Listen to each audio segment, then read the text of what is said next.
Forest, where tonight the Dukes will take on the Huskies of Park-R.F. Dang, this is going to be a good one. Excited. You know, somewhere in fine print they told us that as the season went on it would get warmer. That's not happening. But what this offense got going again last weekend, what do we need defensively tonight to walk out of here with the win? Well, watch for Locke and Colonies tonight, along with Hendren on the defensive side. Locke last week totaled 14 tackles, Colonies 12. Hendren jumped up with 7 tackles, totaling to 22 on the season. Those are the 3 players with the most tackles this year, as well as Locke last week had 2 tackles for a loss, as well as a forced fumble. Offensively, what are you looking for? You know, I'm looking for, obviously, we saw what happened last week when Max Assad plays well. It's contagious. This whole team plays well. So I think just continuing in the passing game, just the success there, obviously with guys like Malaga and Ayash, that's pretty easy to come by. So here we go. We are off. Luke Malaga back to receive, and things are off. Welcome to a Friday night on YSN. Malaga up ahead, churning past the 25-yard line. The Dukes will set up shop at about the 27, and we'll get our first look at the Duke offense. Out to about the 27, where York will take over at 1st and 10. And it is kind of interesting, Dane. We saw them last week kind of shift away. We saw that package in past weeks with Mikey Boys, and not too much of that last week. What do you think some reasons are for that change? Well, I think Max started throwing the ball really well early on last week. He had a touchdown. He passed for 24 completions on just 35 attempts for 245 yards. He went out there, he started well and just stayed in the game, I guess. First play of the game, handoff Kastner. Who else? He cuts, turns, and up across the 37-yard line for a Duke first down. So promising early, but you know, we saw Kastner in this fast-paced offense so effective so early. We'll see if they continue here. Now, second play of the game, another handoff to Kastner, up the gut looking, met with an orange brick wall. So, you know, you mentioned kind of getting away from the passing game. They did that last week, had a lot of success. Anything that we can expect here from this Husky defense trying to slow that down? The middle linebacker, number 4. We don't have the roster sheet. Talked to Kastner earlier in the week, and they prepared for him. They said he's going to be there. He's their best player on the team. And if he's up there, if he's in at middle linebacker, don't run the ball toward him. Looking, Assad fires out of the reach of Frederick Levins. So now 3rd down and 11 upcoming. Brings up 3rd and 11 from the 37.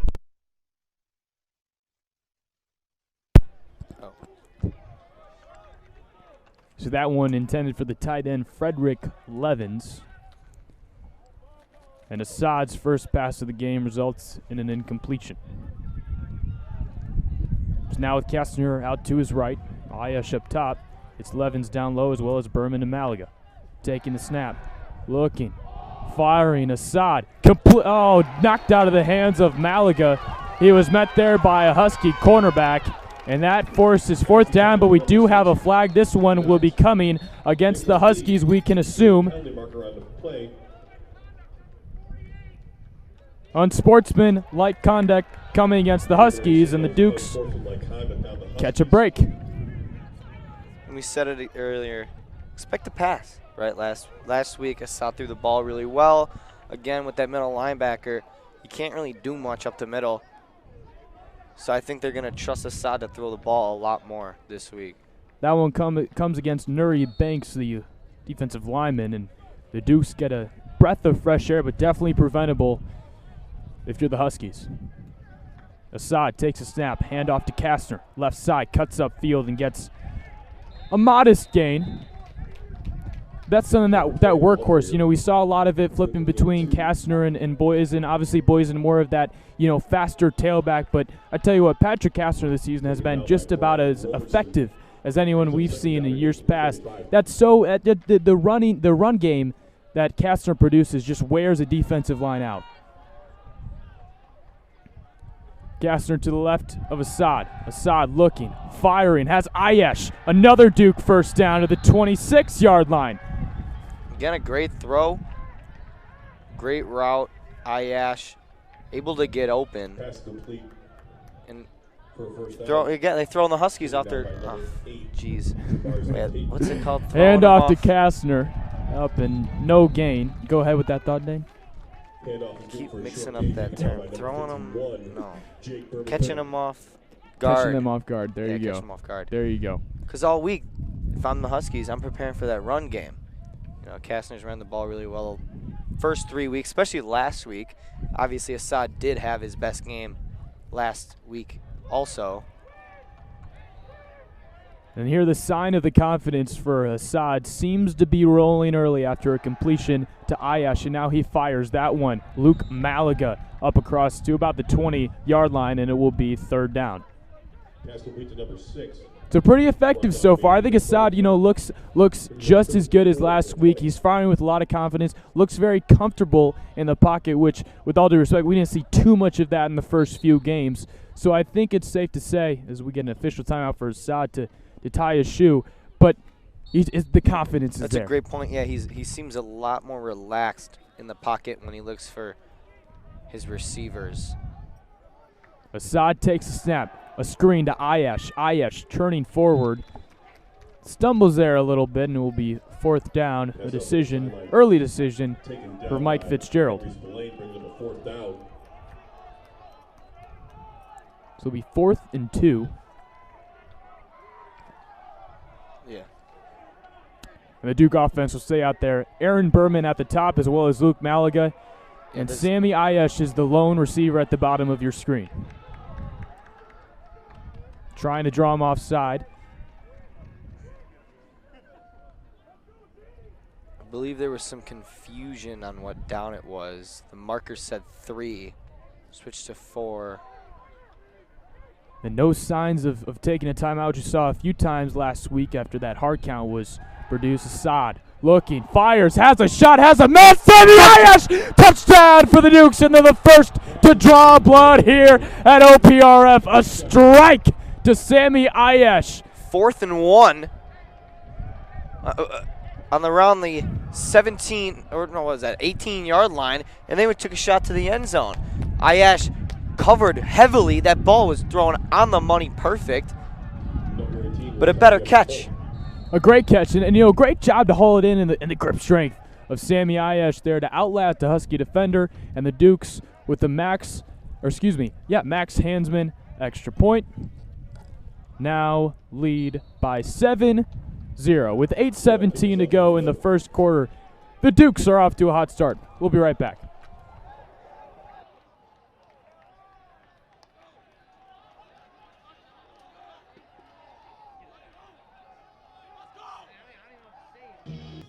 To restart the game, Demetrius Dortch and Eric Locke will be back to receive the kickoff. So, folks, for the OPRF side of things, Demetrius Dortch is a player to keep your eye on. Dual sport athlete, we call them in basketball. Tremendous athlete.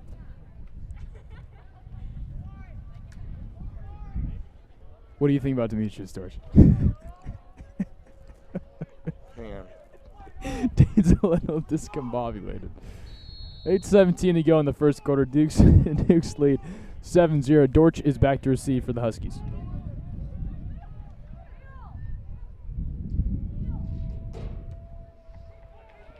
Hansman the boot.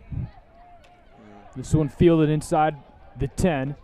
Here comes Dortch up across the 20-yard line to about the 23. Takes the kickoff inside the 10 to about the 24-yard line where the Huskies will take over. So we'll get our first look at the Husky offense, and more notably, this Duke defense, who has been more than reliable for the past few weeks.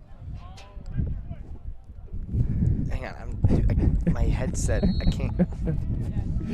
8:11 to go in the first quarter. Dane is a little discombobulated. Dude, my mic keeps unplugging. Hang on. We're standing out here. It's cold.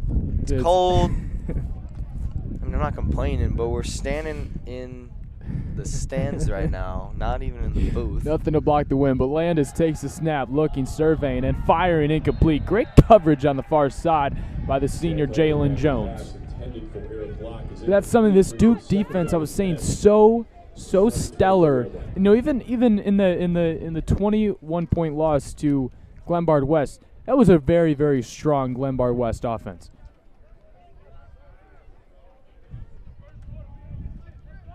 So Landis awaits the call again. It will be 2nd down and 10 from the OPRF 24-yard line.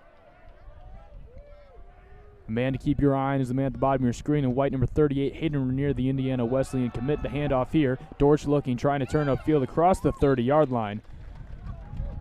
But a couple white jerseys there to stop him at the 32. So now 3rd and 2 forthcoming, 7:50 to go in the first quarter. Landis and the Huskies await the call. You know, this is a Duke defensive line who is very, very undervalued, underappreciated, led by Brandon Walker as well as Nolan Korzanowski, a guy who we saw in that first game so effective and really just a steel curtain up front. Yeah, Korzanowski last week had 5 tackles, a pretty effective 5 tackles late in that game. Landis takes a snap, hand off to Dortch on 3rd and 2. Dortch finds, bumps off his own man. Nonetheless, will result in an OPRF first down. So here you go. You mentioned Patrick Kessler coming in at linebacker and at DN a few moments ago. We get our first look here tonight. Yeah, he's a player. Expecting him to drop back in coverage, sub in for those guys that, well, I'm more of like a DN. He'll drop back as a cover linebacker, as well as for Shiloh on the other side. They have that 3-man front, 5 linebackers. Landis takes a snap, another handoff to Dortch. Seen a lot of action early, trips, but stumbles forward across the 40-yard line. 2nd and 10 coming up for the Huskies. Demetrius Dortch, ball carrier, good for a gain of 4. And, you know, certainly in terms of size, this is an OPRF offensive line who is definitely a little bit taller than this Duke defensive line, but I mean, really not showing too much early in terms of big rushes. Landis with a man behind him, sends one in motion, takes a snap, handoff again to Dortch. Dortch looks for something, turns upfield, but stopped by Brandon Walker and Matthew Cavanaugh, the Golden Domer. Demetrius Dortch, ball carrier, good for a short gain. 3rd and 5 coming up on the 40-yard line. Matthew Cavanaugh is shaking up on the play, holding his right wrist. Seems to be okay. No signs to come off. So on 3rd and 5, the Duke defense will have their first test of the night.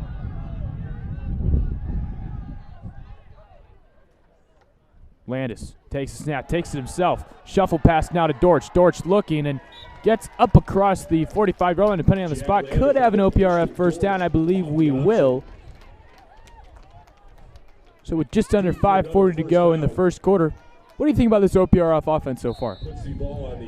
They don't look like they're that much, or they don't look like they're outmatching the York defense. That last play, that quarterback, man, Colin East was there, ready to hit him, threw back with that. Didn't even look like he was planned to pitch it. Landis takes a snap, surveys, nothing again.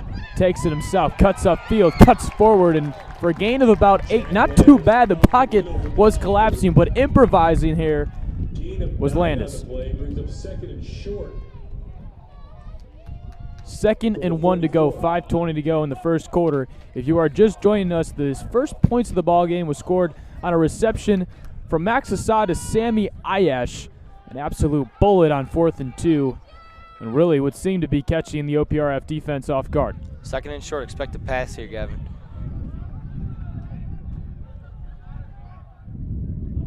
Sending a man in motion again, handoff here. This is Gooch. Up across the 43-yard line for a first down. Excuse me, that was Kelby Gray, a man who had a very effective ball game against the Dukes last year, as another OPRF first down. This OPRF offense slowly creeping up, wearing and tearing on the York defense. I was going to say, this kind of looks like that.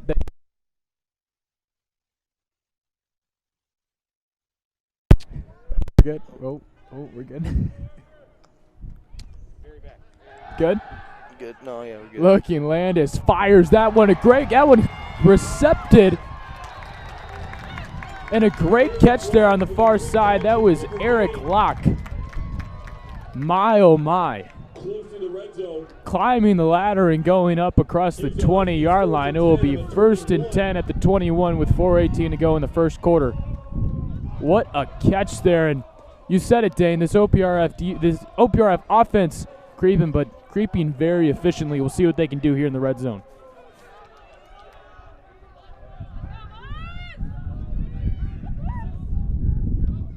Landis takes a snap.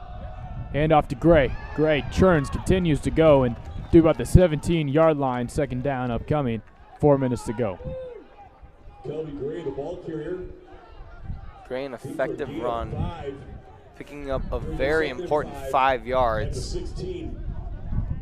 Did you see that catch by Locke climbing the ladder? I'm not going to lie. I was turning around because our mic unplugged, and I didn't see it. It was hey, I'll tell you this. It was a pretty good catch. Yeah. We'll just leave it at that. Landis again sends a man in motion. Handoff here to Gray. Gray bounces off a man. Now goes to the right side. Met with David Locke. Locke, an impressive sophomore with a huge tackle. Tackled for a loss of about a yard. 2 yards, that is. And now, that's not going to give the OPRF offense many options. They're going to have to pass it here.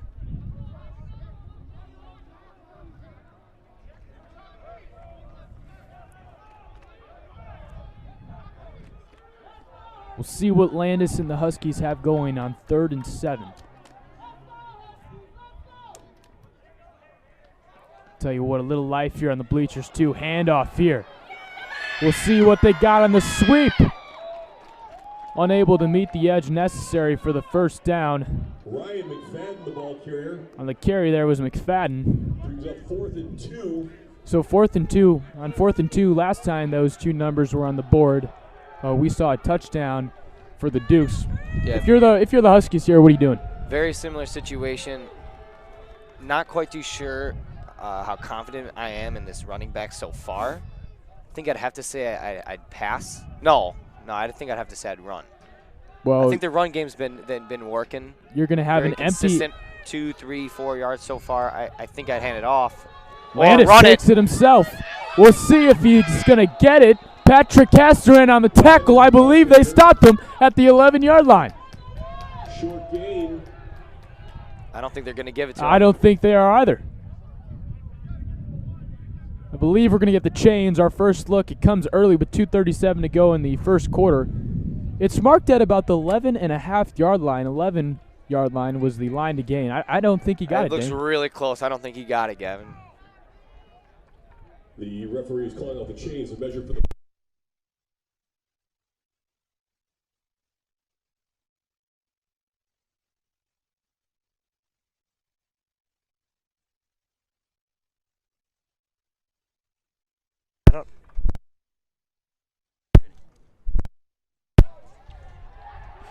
It's no. Dukes will have the ball, their first defensive stand of the night. And yet again, here comes the Duke offense, led by Max Assad. And that's a crucial stop. Play made by Kastner. His ability to get in there, not allow that quarterback sneak, not allowing him to pick up many yards. That's a huge momentum switch, with just 2 minutes and 37 seconds left in the first quarter. So 1st and 10 in the danger zone on their own 12-yard line. This first play kind of sets a tempo. Love to see Kastner back out there on the offensive side of the ball after making a play like that, a very, like as you mentioned, a crucial play. So on 1st and 10 from the 12-yard line, Kastner is to the left of Assad. We'll see if they stick with that passing game with Assad. He's been so efficient so early and so accurate. They do. Assad fires, has Ayesh. Ayesh unable to corral it. That's one of those ones that, it's so, even, 2 yards in this situation is an improvement. Yeah, you're right. I am curious to see if they're going to stick with the passing game or switch to the running game. They haven't ran the ball that much. 2nd and 10 now. Curious to see what they do. I believe, I'd pass it in this situation. Ayesh, the lone man on the bottom of your screen. Kastner is to the right of Assad. Sends Levins in motion. Taking it. Now Kastner goes. Left side has a hole, finds a little daylight, some breathing room, and he's got about a gain of 8. Well, Kastner proved me wrong again. I said I'd pass it. Picks up about 8. It's a great run, found on the outside. Push out of bounds by Jamar Blocks. Hayden. Gain of 6 on the play, brings up third Six. down and I'm sorry, 4 6 yards on the from play. the 18. It's a very important 6. 3rd and 4 now. You're still in your own territory. Gavin, what would you do? Well, 5 seconds and you will find out. There's there's Ayash on the far side. I would pass it just like that. I think that was, it's one of those situations where now, it's a very run-heavy offense, obviously, with Kastner.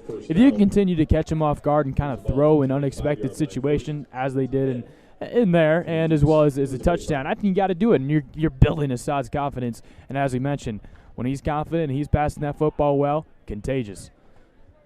I like that word, contagious. The emphasis on it, too. Levin's again in motion. Handoff Kastner. He goes to the right side now and met by a few Huskies as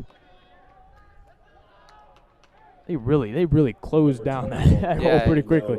Knew he couldn't get outside, cut up, and they were waiting for him. Looked like an open hole. Couldn't get it. Agreed. 2 minutes left in the first quarter. 2nd and 9 from their own 26.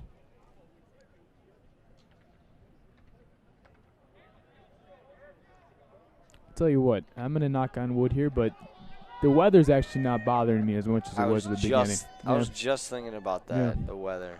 On 2nd and 9, looking, Assad met by a whole lot of orange, and jumping on the ball there. There's no alignment, but I tell you what, that's very impressive by Toa to fall on that ball after Max dropped it. Smart play, exactly. But that was, there was really no one to blame there. That was just a barrel roll there. Ayash went out. He was looking for Ayash. He almost looked like he stumbled on his route. Assad had to look somewhere else, and there was nothing. But great job from Toa Hoflich to his ability to actually jump on the ball, because he's doing his job, making blocks. And when that ball's fumbled behind you, you don't even know. His ability to turn around, find that ball. No one in the backfield. Assad all by himself on 3rd and 24. He's one, has Malaga. Oh, I thought he was going to break that tackle and maybe catch some wheels and get going for a first down, but unable to. So 4th and 6 coming up, but we will most likely be ending the first quarter with, maybe this play. 30 seconds to go in the opening quarter. The Dukes lead 7-0. The OPRF offense will get another crack at things.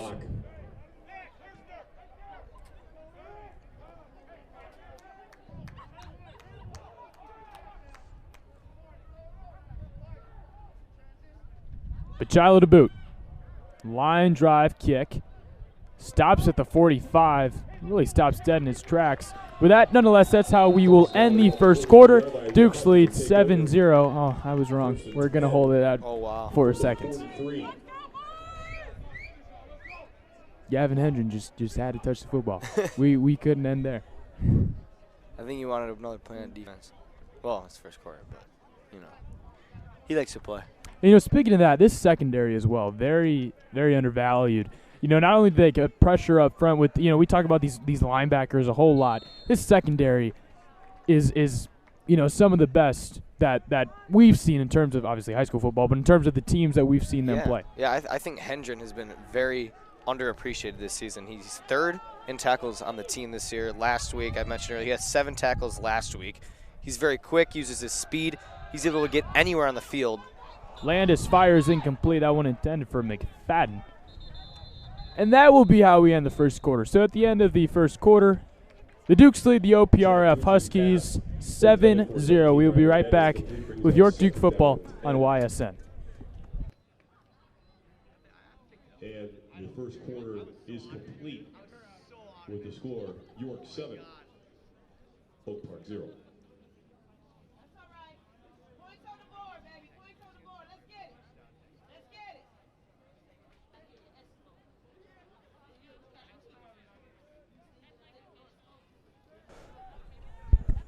And so now to start the second quarter, the OPRF Huskies, as I mentioned, get another crack at things. So a fresh 12 minutes on the board. The Dukes lead 7-0. Dane, we saw OPRF get awfully close, but I tell you what, when it matters, that Duke defense shines the brightest. Yeah, the Dukes defense come up make a clutch stop in their own territory. Not able to convert and get down the field, had to punt. But I think they're doing a really good job so far. Landis takes a snap. My, oh my. Talk about breezing a man by across to the 40-yard line of the Dukes.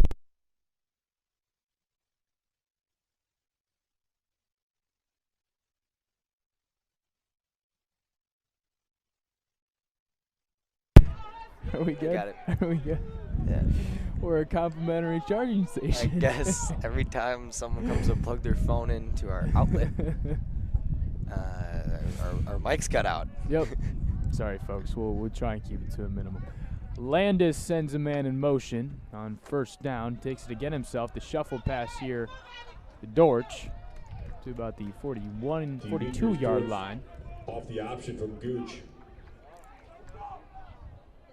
Good for a short gain. Brings them second down and 7 from the 42.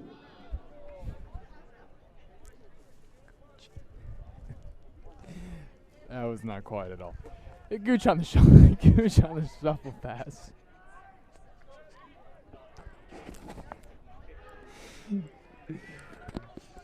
Again, looking and surveying. Handoff to Dortch. I don't know why he stopped running. Dortch, the ball carrier. He just stopped running. Did you see that? We had an open. You saw what I saw, right? Open hole. 42. Just decided, I guess he was scared. All right, so we're not wrong. That is a quarterback change. Oh. You're right. Yeah. Jack Gooch in the ball game for the Huskies. A different look here offensively. We will have a false start on Demetrius Dortch. 5 yards backward. 3rd and 6 coming up. 10:52 to go in the second quarter.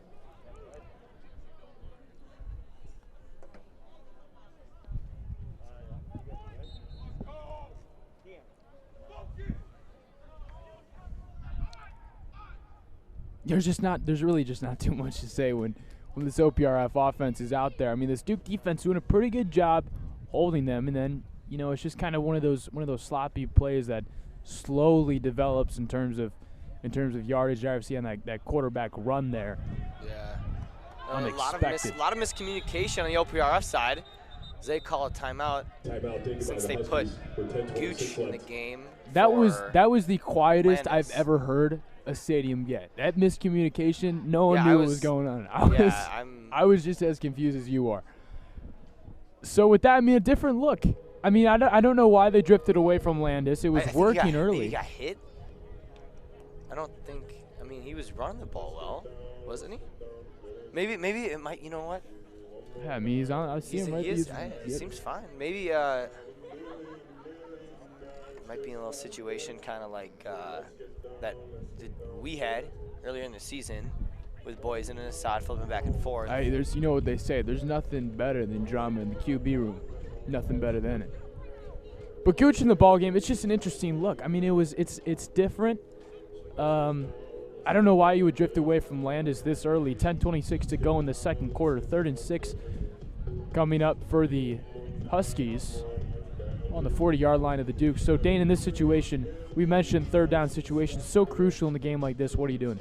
Well, we haven't seen their quarterback throw very much yet. I mean, new guy, and I think that being said, I might have to hand it off. Alex Gutierrez is a funny man.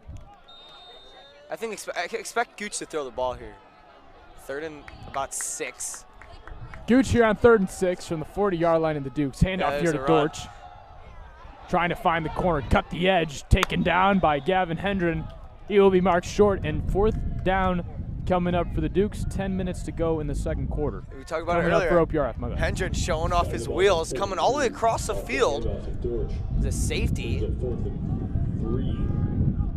making that important tackle, closing out that edge. If it wasn't for him, he would have picked up the first down. Again, a very underappreciated player that we honestly haven't talked about much this season besides last week.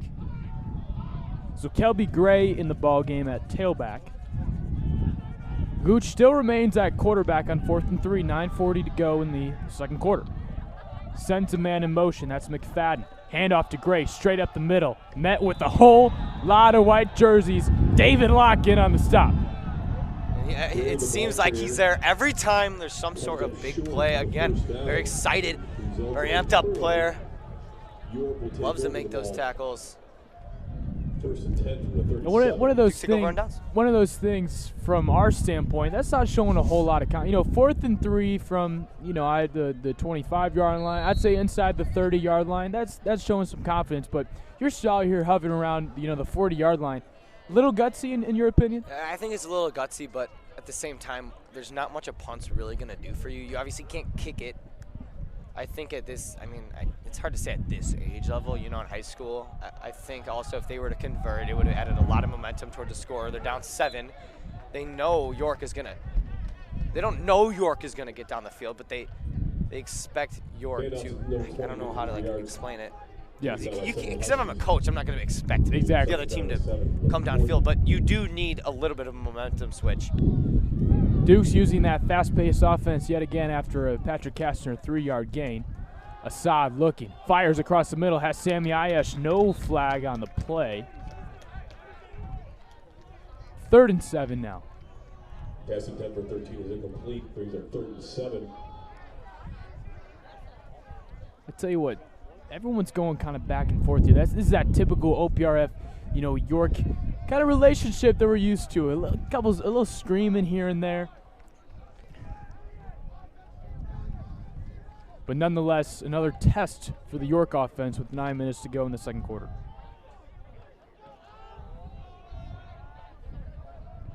Assad, no one in the backfield. Looking, Assad fires. Whew.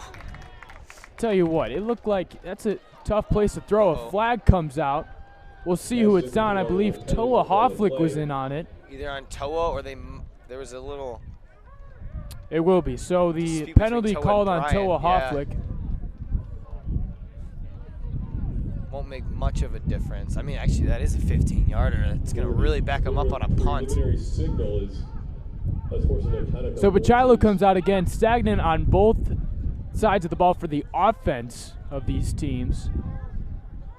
But that's one of those situations you just can't. No, not going to back anyone up here. I'm not going to lie. When that happens, it'd be so nice to have, a sideline reporter in that situation. Just let us know what's going on. Yeah.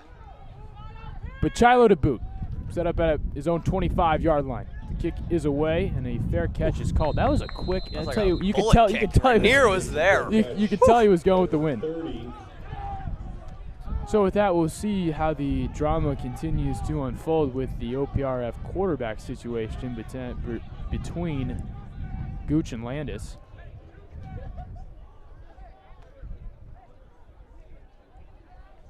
Like we said, things were working so well with John Landis in the early going. It's surprising to see him taken out. Obviously, if that continues, as we see Gooch here on the sideline, Landis will be out. Yeah, so I guess we expect to see this more throughout the game. A little substitution between Gooch and Landis, and kind of like how it was with Max and Mikey. Landis handoff here to Dortch, met by the Duke defensive line, taken down by Nolan Korzanowski. Brings up 2nd down and 8 from the 32. Tell you what, Dane, it is getting windier out here. Oh man, I'm so cold, dude. My mom would be so disappointed if she saw what I was wearing right now. 8:30 to go in the second quarter.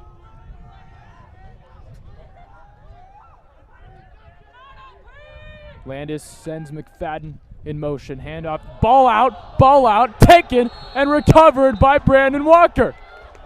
I tell you what, somehow, we just catch a break at the best times. Now it's up to the offense to convert here. Yeah. You need to convert in this situation. Walker, his ability to just kind of see that ball pop right out, know exactly where it was. Great field vision.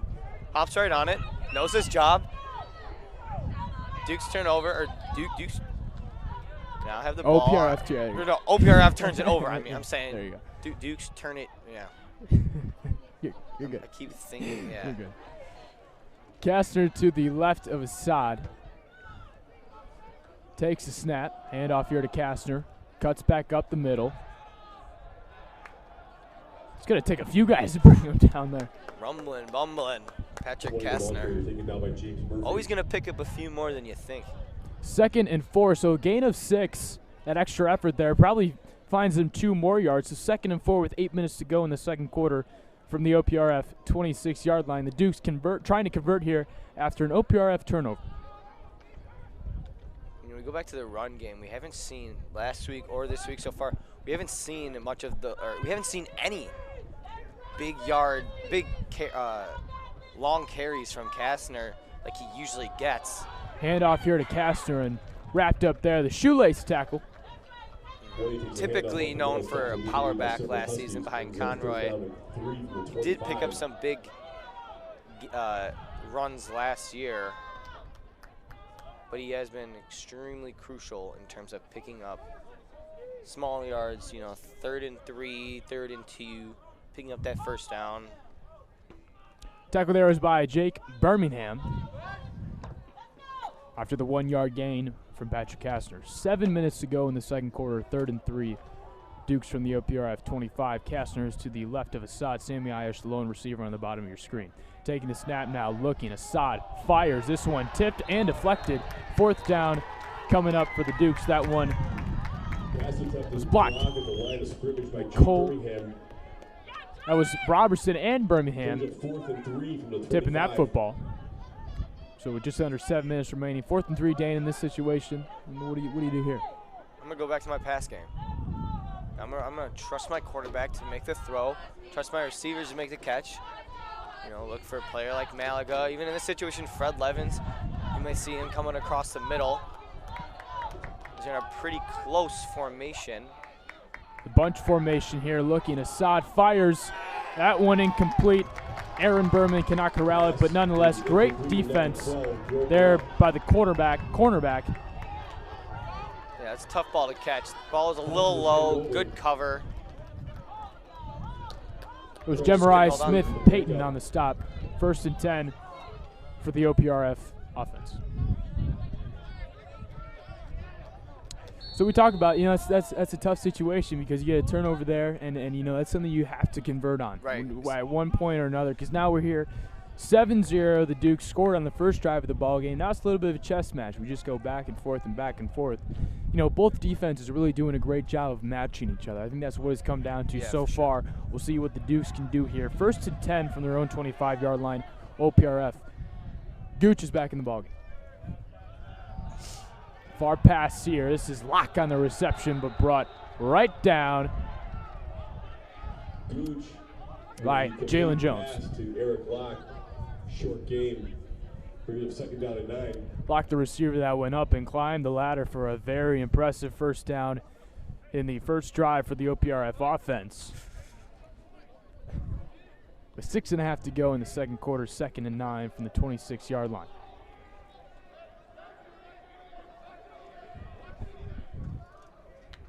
Taking the snap is Gooch. Looking. Pocket crumbles. Going to run it himself. Taken right down. And the man. Who else? Gooch looked like a stiff man back in the pocket. He wasn't moving. His feet were just sitting still. He had nowhere to go. Tried to take off. Not a very fast. I love you, but that was 19. It was Jeffrey Cowley. Oh, it was Cowley. It's okay. It almost looked like Locke. I thought maybe did you were. Really? Yeah, you're good. You're good. Really? No, you're good. Hey, just don't worry. You're good. You're good. No one heard it. Looking again, Gooch firing across the middle. This one knocked. Oh my! Some authority from Gavin Hendren. Now we got it right, Hendren. Another big play from Hendren. Bringing up 4th down. He came out of nowhere. He drilled that guy. If I'm OPRF, I'm probably shifting back to Landis over Gooch because that was probably the quickest drive we've had so far this year. Yeah, it was not a very good drive at all.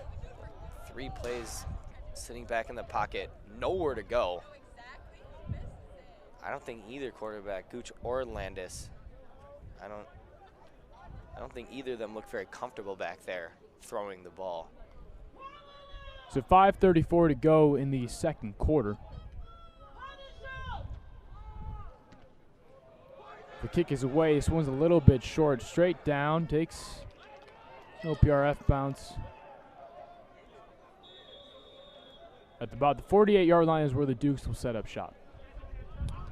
All right, so we talked about it converting. I mean, they were giving the ball in a pretty good position. Had a few, I mean, to be honest with you, again, that was credit to the Park-R-F defense. First and 10 for the 49. Pretty impressive stops here early. Yeah, but you do on this drive need to convert. You don't want to go into halftime up only 7-0, or even on the next drive allow Park-R-F to get downfield and score. I think this is a very crucial drive, even to get 3. Better than nothing. On 1st and 10, looking Assad, surveys, pocket collapsing, rolls out to his right, and taken down, shoelace tackle. A flag is out. We'll wait to see what the play is. I don't believe I saw holding will be called.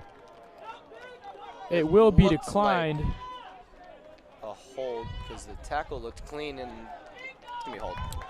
That holding either came There was a penalty marker on the play. on the near side. I couldn't tell if that was called on Kastner, but he was the closest Duke to Assad. Though one of those tough plays, though, where you kind of lose sight of where your quarterback is. You could be behind your back. A tough play to block. Yeah, either way, it's the sack, loss of 13. Park-R-F declines that penalty. Now to bring up second in about, let's just say second and Yeah, you get 23. 20. Oh, I was going to say 22, 23. Okay. So 2nd and 23 ball on the Dukes 38. So we went from the 49-yard line of Park-R-F back to our own 38. We'll see if we can get that back. 5 minutes to go in the second quarter. Assad looking, firing, far side. This one caught by Ayash. He's got a first down for the Dukes. My, oh my, Sammy Ayash. Hey, we'll climb the ladder too. Sammy Ayash on the reception. It'll be a 1st and 10 for the Dukes. My, oh my, Sammy Ayash's ability to get up there and grab that ball on one-on-one coverage, breaking away from his defender, falling away toward the sideline. Handoff to Kastner. It's about a gain of about 1 on the play. But Ayash in the turning cold. around, knew that ball was coming, falling away. That put us both on our feet. That's going to lead for some great Short yardage. field position and momentum with 4 minutes and 37 seconds left in the half. 2nd and 9, looking. Assad fires, has a man in the end zone. That one incomplete. My, I thought for a second there. That ball. You're right. It looked like it was going to fall in the hands of Ayash again. Broken up by McFadden. Right in his lap. Again, we love the confidence of Fitzgerald in Assad. 2nd and 9, not always a throwing situation, but giving the senior a chance. And I tell you what, Assad has thrown some pretty good balls here tonight. 3rd and 9 now on the 30-yard line of Park-R-F. We'll see if the Dukes can convert with 4:30 left to go in the second quarter. Well, in the connection between Ayash and Assad as well, last week we saw Malaga breaking York's single-season record for 16 catches in a game. This week, we see his main target almost seems to be Sammy Ayash.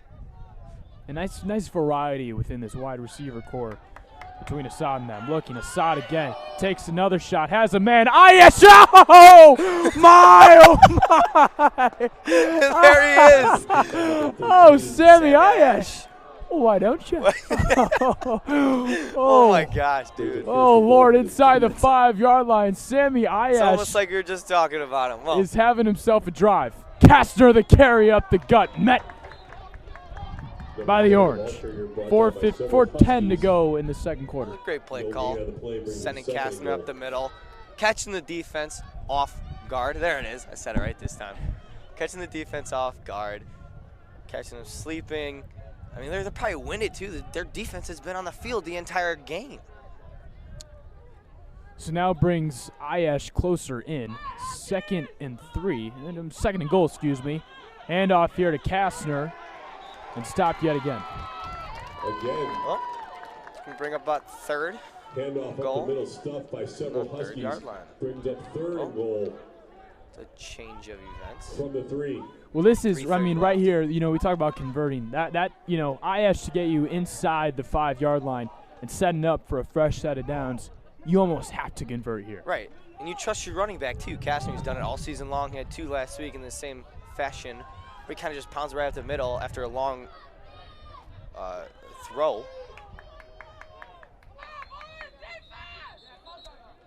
A timeout will be taken by the Dukes. 3:07 to go in the second quarter. We will be right back to see what the Dukes do. 7-0, Dukes lead OPRF.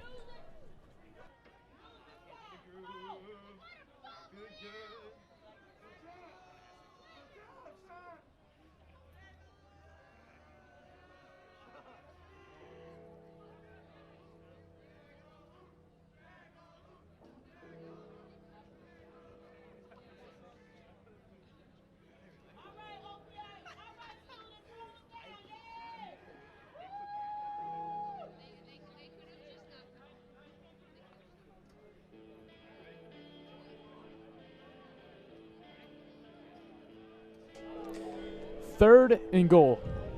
3:07 left in the first half. It was a Sammy Ayash catch inside the 5 set up first and goal. And 2 Patrick Kastner handoffs that just went about nowhere. We'll see what the Dukes have drawn up here. Going back to the air, Assad fires. Ayash! Oh. Incomplete. Pass. Great coverage there from the Husky defender. That was Locke Jr. Brings up 4th and goal from on the 3. defense.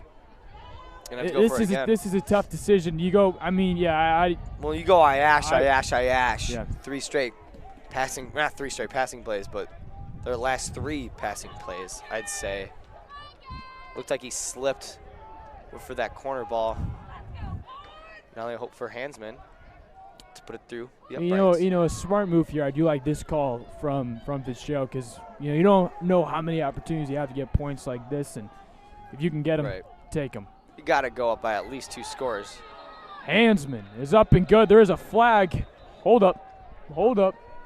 Hansman put now, that ball to the street. We know how this works in the NFL. I don't know how it differs here in the high school level. But with 3:04 to go in the first half, the call will be made right after the officials converse. Quick meeting.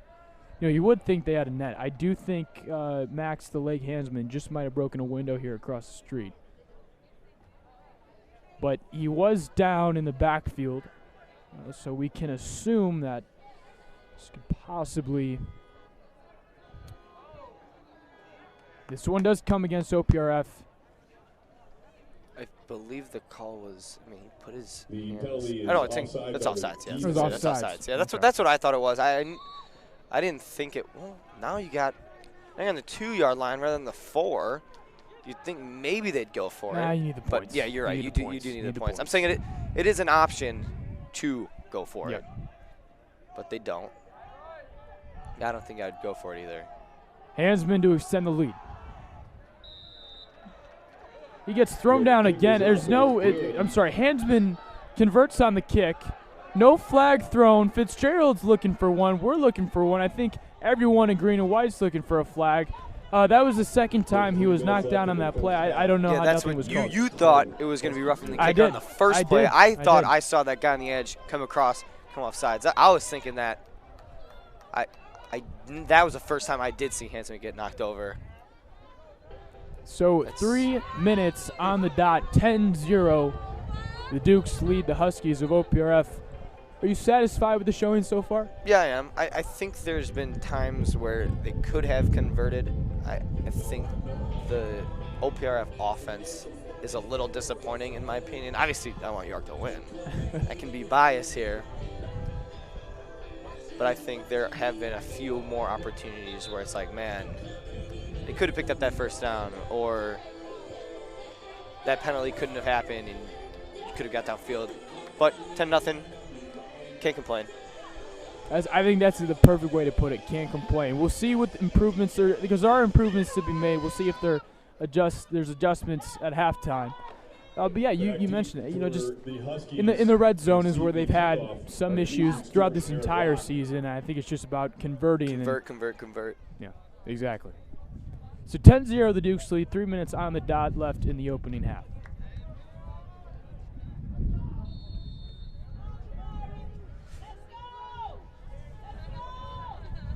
Locke back to receive for the Huskies.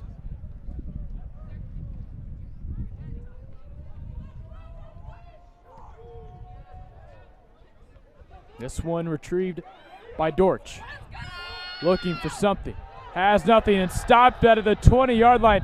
What a special team showing it's been so far for the Dukes. Tackle there from Brennan Wright. No, that was Hendren. That was Hendren. That was Hendren. None other than Hendren. He got the trip up on the legs. He came flying in there. He's really been showing off the wheels all night long. Making impacts on defense, special teams. He's been a great player tonight. And you're right, we'll see what this OPRF offense can do because there's not been much to hang their hat on so far. It's been, flipping at the quarterback position between Landis and Gooch, and we'll see Landis go out now. But Eric Locke, the wide receiver, number 23, it's a guy that they, probably want to get the ball to a little bit more. Obviously, they might not have the arm strength at quarterback to do it.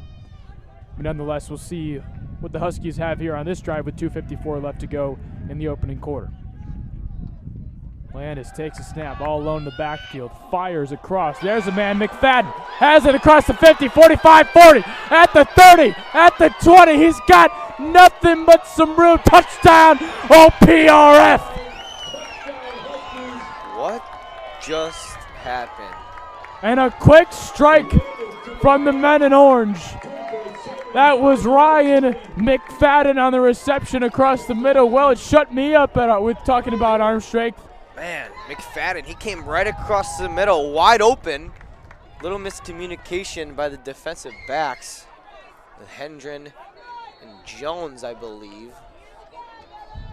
And he just turned on the Jets. He did. McFadden turned on the Jets. He crossed midfield, and it was game over. So, hey, we got a ball game. 2:41 left. Gives the Dukes another chance to score before the end of the half. The extra kick is up, and it is good. So 10-7 with 2:41 to go in the first half. Dane, quite a turn of events quickly. That really shut us up, didn't it? That did. Well, not you. No, it shut me up. That was the play before I said they might not have the arm strength to go to a guy like Eric Locke. And then, let's just hit McFadden for a 70-yard touchdown. But if you're the Duke offense here, you're looking back at not the last drive, or maybe the last drive too, get inside the 5 as we mentioned, first and goal. You're looking, but that's football, it happens. But the 2 drives prior, they also had some stuff going. But it's crunch time now. 2:41 to go in the first half. Both teams with 2 timeouts. Well, 2:40 left. Got to set a tempo. Got to set a rhythm. Good sense, but you also have to have a sense of urgency to score. You got to find a rhythm in your run game, your passing game. They both, on offensive sides, the run game's been good, the passing game's been good, but neither have been great. Exactly. And don't mark down what I said about the timeouts. I've got it mixed up with basketball here at the scoreboard. But we will see what happens as the kicker now for OPRF just checks to make sure there's 11 players on the field wearing orange. Back to receive for the Dukes is Luke Malaga as well as Patrick Kastner. So, obviously with 2:40, like you mentioned, you're going to have to go to the air here.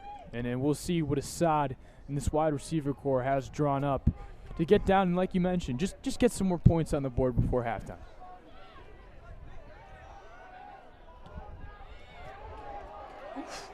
That's a long kick. This one fielded by Malaga. He was taken to his knees and met by some orange. I tell you what, we're on the OPRF side of things right now, and these stands have certainly become more and more alive as the ball game has gone on.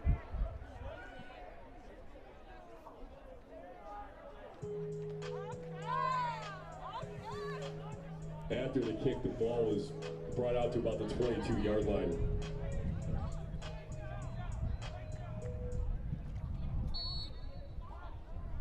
Dan, are you pushing the ball if you're the Duke offense here like they typically do? Are you trying to keep this OPRF defense on their feet? Forget it. Assad fires completed. It was Luke Malaga on the reception. I'm going to keep throwing the ball. I'm going to keep that rhythm going. Taken down by Birmingham. Assad's been doing a good job throwing the ball so far. The receivers, they've been there. They've been making catches. Ayash, of course.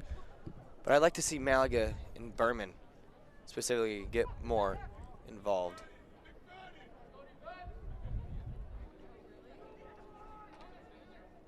You can see Ayash on the far side does have the height advantage. We'll see if that plays a role into anything here with 2 minutes to go. Hits Ayash, has a first down. Ayash stepping out of bounds. That will stop the clock. And I think Ayash is just simply outsizing his defender so far tonight. I think we saw that earlier on the play along the sideline, the other one toward the end zone, all night long. Right on cue, McFadden will go back to Sammy Ayash. And, to be honest with you, while it is a improvement, I will say I do think Ayash still has the height over McFadden, but McFadden certainly has the wheels. So it's Berman at the bottom of your screen, then Levins, and then Malaga and Ayash. Assad takes a snap, looking, surveying, fires. Some pressure coming from the defensive line of Park-R-F, who has actually done a pretty good job of getting pressure on the pocket so far tonight. Yeah, they've gotten a few tackles for loss here early on. I think the offensive line has struggled a little bit, but they have done their job they have done their job most of the time. But they do need to stop the line from getting the quarterback in these very important clutch situations where you need yards. 1:51 to go in the opening half. Assad with Kastner to his right. Takes a snap, looking, surveying, fires, has Kastner. Woo! Depending on the spot, we should have. I think that's a generous spot in favor of Park-R-F. He looked to be right at that line. It will be 3rd and 1. Kastner on the play took a big hit. A minute and a half to go in the first half. Dukes lead 10-7.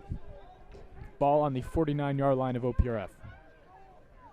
And Kastner took a big hit on that play. He comes out of the game, and in comes Mikey Boyson at running back. As you mentioned, Kastner receiving some medical attention on the far side. This one intended for Ayash hits him, or excuse me, Berman on the reception. It'll be a first down for the Dukes with 1:06 to go. So efficient, accurate are all good words to describe Max Assad thus far tonight. Pass is complete, push out of bounds. Good for a first down. Brings up 1st and 10 for 39. From the 39-yard line of Park-R-F. Taking the snap as Assad and going back to the area of the Dukes. Firing, has a man. Great catch there for the 8-yard gain. That was Frederick Levins, the tight end, on the reception. Tick, tick, tick, tick, tick. 56 seconds left. The clock is running down. Kastner still not in the ball game. No, Kastner now checking back into the ball game after taking that big hit. He's been dealing with some hand issues lately. Taking the snap, handoff to Kastner, right side, cutting upfield. It will be a first down. I believe we will have a timeout called here by the Dukes. So 38 seconds to go in the half. Obviously, you want 7, but if not, Max Hansman has showed so far this year that, boy, he has a leg. Yeah, I think to be certain, if you need to pick up 3, I think you still need to pick up another 10, 15, I'd say about 10, 15 yards. So obviously, 38 seconds, could be a tough call here, but are you trying to take at least one shot here to the end zone? I assume so. Yeah, of course. And in that situation, who are you looking to? Ayash. I think I'd look at Ayash. Yeah. He's been on the money all night. His ability to get his hands up there, separate himself from his defender all night long. I think they're guarding Malaga pretty well tonight. Player who had 16 receptions. I think I would put my best quarterback corner on him tonight. With Kastner to his right, Assad takes the snap, doing so, looking, firing to the end zone. Out of reach and nearly intercepted there by Eric McFadden. The coverage on Ayash, 33 seconds to go. Well, like we said, take a shot to the end zone. 1st and 10, Ayash. That was one of those. That was a throw that, was kind of 50-50, kind of right in between the wide receiver and the defender there. So one of the wins there is stopping the clock. Again, Assad looking, fires, no Pushed flag. him down. looking for a flag is just about everybody, but no flag thrown. Luke Malaga there's a flag now. This one will be for unsportsmanlike conduct against the Dukes. That is not something you want right now. I do believe that was Patrick Kastner based on his reaction. And that is extremely unfortunate. That's going to push him back 15. You know what you don't want now the quest becomes not only, you know, you want, obviously there at that point you're looking to go to the end zone. Now you're looking to get back into field goal range. Right. And that's, you know, one of those situations is certainly a lot better than the other. Well, Dukes do have one timeout left, which is good. So if you were to get back into field goal range, you could use that timeout.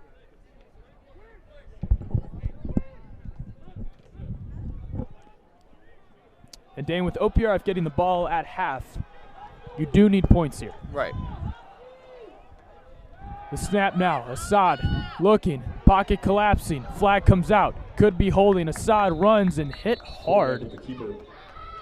And limping is Max Assad. You will stay out there. Fourth down coming down. We'll see what the flag is. Haven't seen him run much this season. Took off, carry about 3 or 4, and they're going to call. Well, come against the Dukes. The penalty will be declined. Yeah, it's going to be a hold. Holding on York is declined. 21 seconds to go. Now, what do you do? Yeah, this is a tough situation. Fourth and 25, 21 seconds. Fourth and 10. Excuse me. Well, 21 seconds. You take a shot and hope they don't pick up a big. I think long story short, I think you do take a shot here only because you know that 10 yards can be hit or miss, and you know you'd be giving the ball. You're going to be giving the ball either way back to a red hot OPRF offense here as of late. Well, if you don't convert, the other option is the other the clock will possibility. You know what? I think they outsmarted us all. I think the clock. I believe, you know, Fitzgerald's over there talking to a ref. Is 8 seconds now left in the opening half. He's going to run the clock down to possibly have a shot at the end zone. He will take a timeout with 1 second to go. It's a great. That was really smart. I didn't even. That didn't even. That, you know, that's probably why he's down there and we're up here. That was a very, very smart play there. To the credit of Coach Fitzgerald, he's gonna. That solved every question we just asked. So now you're gonna get a chance for your wide receivers to go up and make a play. Right. And you just gotta have the confidence in Assad to get it there. 36 yards to get to the end zone. There's no consequences either. 1 second left. You're not gonna lose anything if you throw an interception. Obviously, don't let him. Dane, we will be going for a kick. Max, the leg handsman, out here for a kick. He's got the wind on his side. I did not see this coming. Wind at his back. Colin Doherty to hold. Gavin, this is going to be unbelievable. This is a long, long kick. Max, the leg handsman, with 1 second to go to end the first half. Doherty the hold. Handsman the kick. This one is up. And the wind will not help. It will be short. And the Dukes end the first half up 10-7. Oh, you know, that was a long kick anyways. Yeah. Well, we've seen him boot some real far in warm-ups. But I guess that was held short by kind of a lot. But all right. So we will see what the Dukes have after the next 15 minutes for the second half. This has been York football on YSN. The Dukes lead 10-7.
So at the end of the first half, it was 10-7. As we get ready, the OPRF Huskies will be back to receive. Dane, first half, what do you like? What do you not like? I like the defense, especially in that first quarter. Obviously, that one play that really threw them over the edge. But besides one play that allowed them to score that touchdown, they've been lights out. And offensively, you just need to convert. It's those important times, those crunch times. And by crunch time, we mean within the red zone. Within the 20, the Dukes offensively have struggled. And that's been something that's been going all year. We'll see if they can turn things over in the second half. Hansman to kick, and we are off with the second half, a fresh 12 minutes from Oak Park. Dortch finds a hole.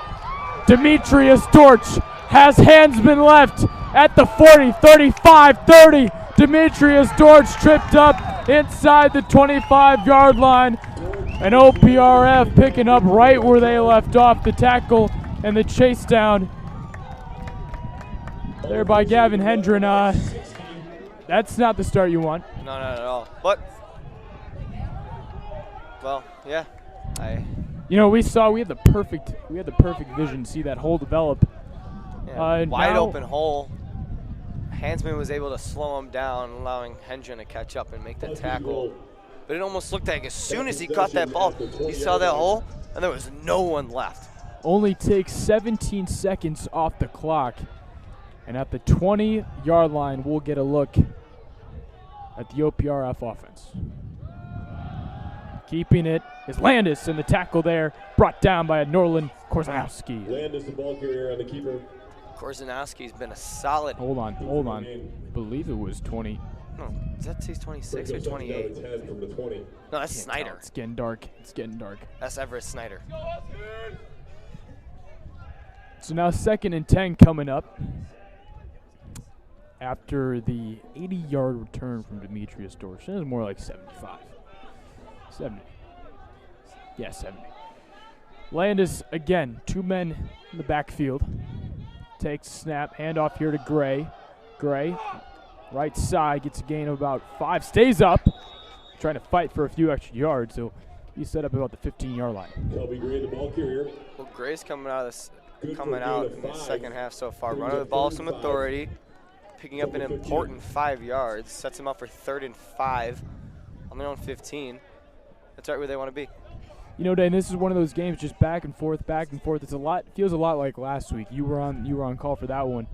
Is this a game we're going to see, it feels like that we're going to be right down to the wire. I mean, every time I feel like when we're on offense, it seems like, we're going to run away with it. We're going to run away with it, and we don't.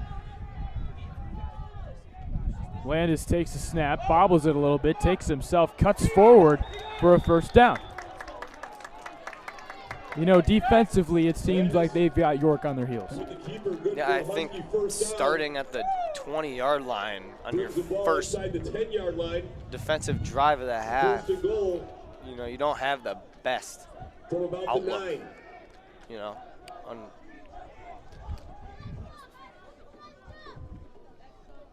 2 minutes into the second half, it's been all Huskies after quite the return from Demetrius Dortch. Gray behind Landis. Takes a snap. Landis will go to the air and firing. That one knocked free and great coverage. But a flag comes out. That was from Jalen Jones on the far side, so away from the play. We'll see what the flag is. However, there is a penalty marker on the play.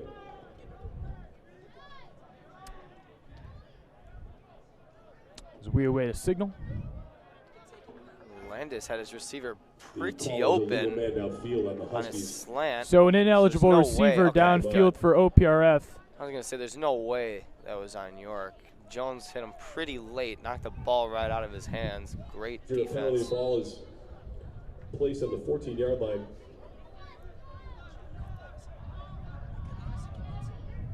All right, that's going to knock him back 5 yards. So from the 14-yard line,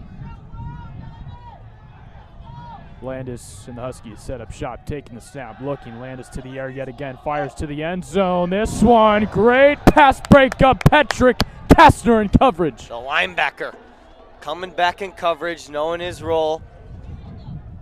Great job putting his hands to the ball, knocking it away. You know, something really cool I do want to say as the game goes on, fans starting to line up and pile up with cars and jumping up on the fence as the game continues. That's pretty cool to see. Hey, we're getting a little bit closer to normal, right? Right. So now on I don't know why this says that. I don't think they're updating the scoreboard here. It says it's because it was for third down. It's third down. So that's not our error. No, wait. Because you had the flag and then you have you go backwards. Yeah. So third down now for Landis and the Huskies. Trips to the left. Going back to the air again. Firing with the lone man. Great coverage. No, I believe that was second down because the flag bumped him back to third down because it was a replay first, just dropping back 5 yards. You're right. Hayden Rainier on the coverage. This is third down upcoming. That was Hayden Rainier on the coverage, preventing the reception for the big man. Brings up third down and goal from the 14. There you go, third and goal. I'd say this is one of those things, you know, this is where the Dukes defensively have been pretty strong all year. I think about 5 turnovers committed within the red zone for opponents, but firing deep, Locke. No, he's out of bounds. Out of bounds, didn't get the foot down, incomplete. The pass is caught out of bounds. Great coverage there from Tyler Pachilo.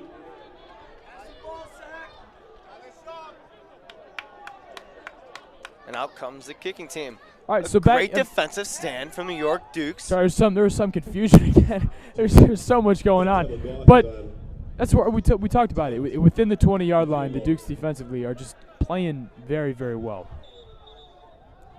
It's almost like neither of these teams can figure out a way to convert See, in the red zone. This is a situation. We're not refs, but what are we doing here? There we go. Are we done? Oh, man, you should have seen the refs last week. Hey, Bill, are we done? You weren't there to see it. A lot of stoppage. A lot of miscommunication through the refs. That would kill me. So to tie the ball game now, Park-R-F trying to get some more points. That was a low kick. Oh. It went through. Oh my goodness. We have a tie ball game at 10. I don't know in what world. That didn't look like it was going through at all. That was some Ronaldo Little Bennett like Beckham action. That was, you talk about a line drive kick. That is that's the definition of line drive. I don't know how that might have been 6 inches above the lower goalpost. We're used to seeing Max the leg handsman. We're used to seeing him boot him. That's true. You know, way through. Last time on his extra point, he put it over the net. All right, so you know, Demetrius Dortch return up to the 20-yard line, give him 4 downs, and the Dukes stop him. That's pretty impressive offensively. Who are you turning to now? I'm turning to my passing game. I'm looking for Assad, Ayash, Malaga, Berman, even Fred Levins. I'm looking for all those guys to come up, make plays, as well as, I mean, obviously Kastner too. But you can't. My point is, you can't rely on him over and over again, which they haven't been. Well, which they haven't been doing these last 2 games. Assad's been throwing the ball really well, first half, and excited to see him come out in the second half. And we'll see if that energy and the confidence carries over for the quarterback Max Assad. Meanwhile, Patrick Kastner and Luke Malaga back to receive. 9:20 left to go in the third quarter. 10-10. The Dukes and the Huskies are all squared up.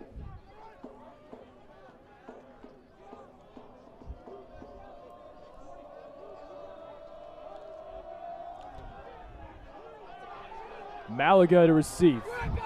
Gets it at about the 6. Looking across the 25.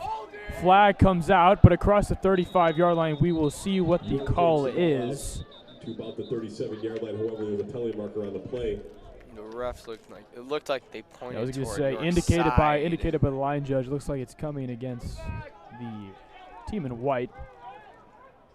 Lester was blocking the back somewhere. Personal foul, chop block. There's a chop block on the Dukes.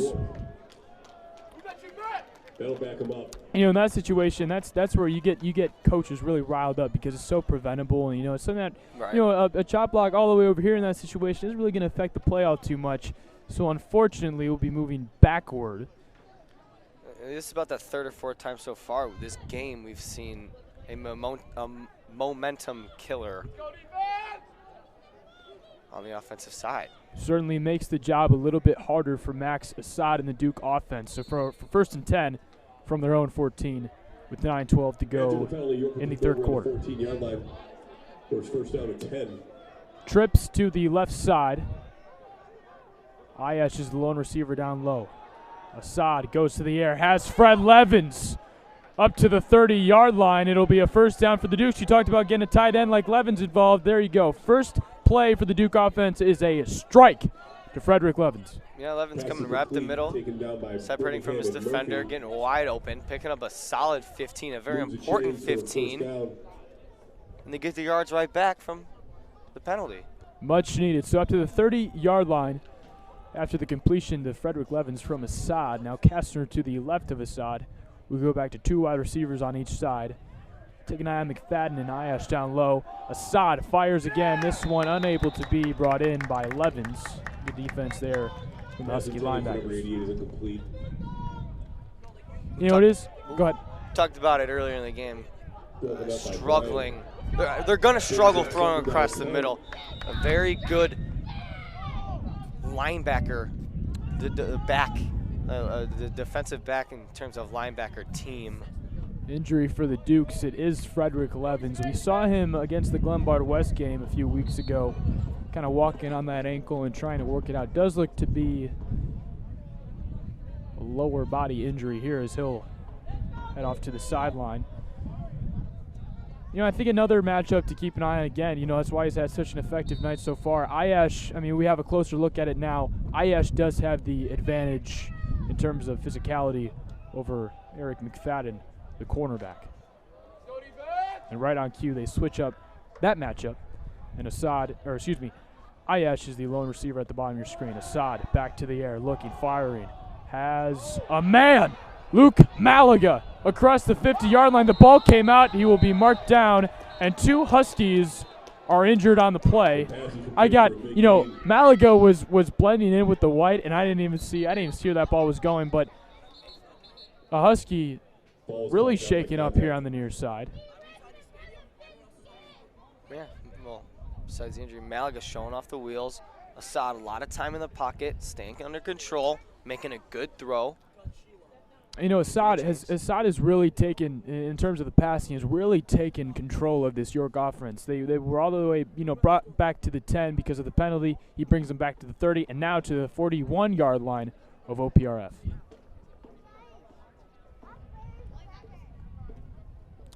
And so we will take a quick break from Oak Park just after this.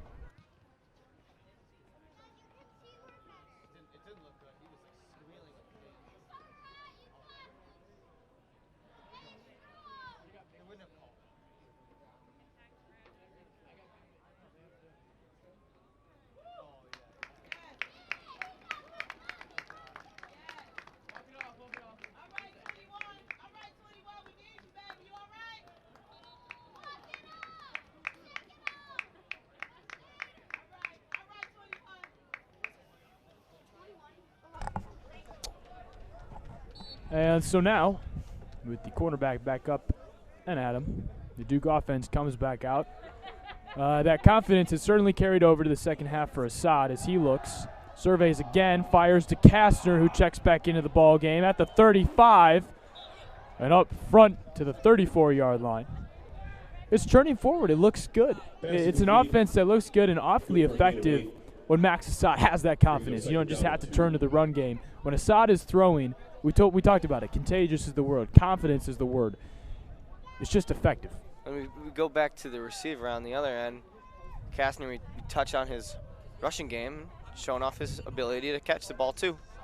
Cal Harris down at the bottom of your screen, number 25, the junior, as well as Berman. And up top, it is Malaga and Ayash. Kastner to the right of Assad. Takes the snap. Back to the air we go again. Firing has Ayash. This one intercepted.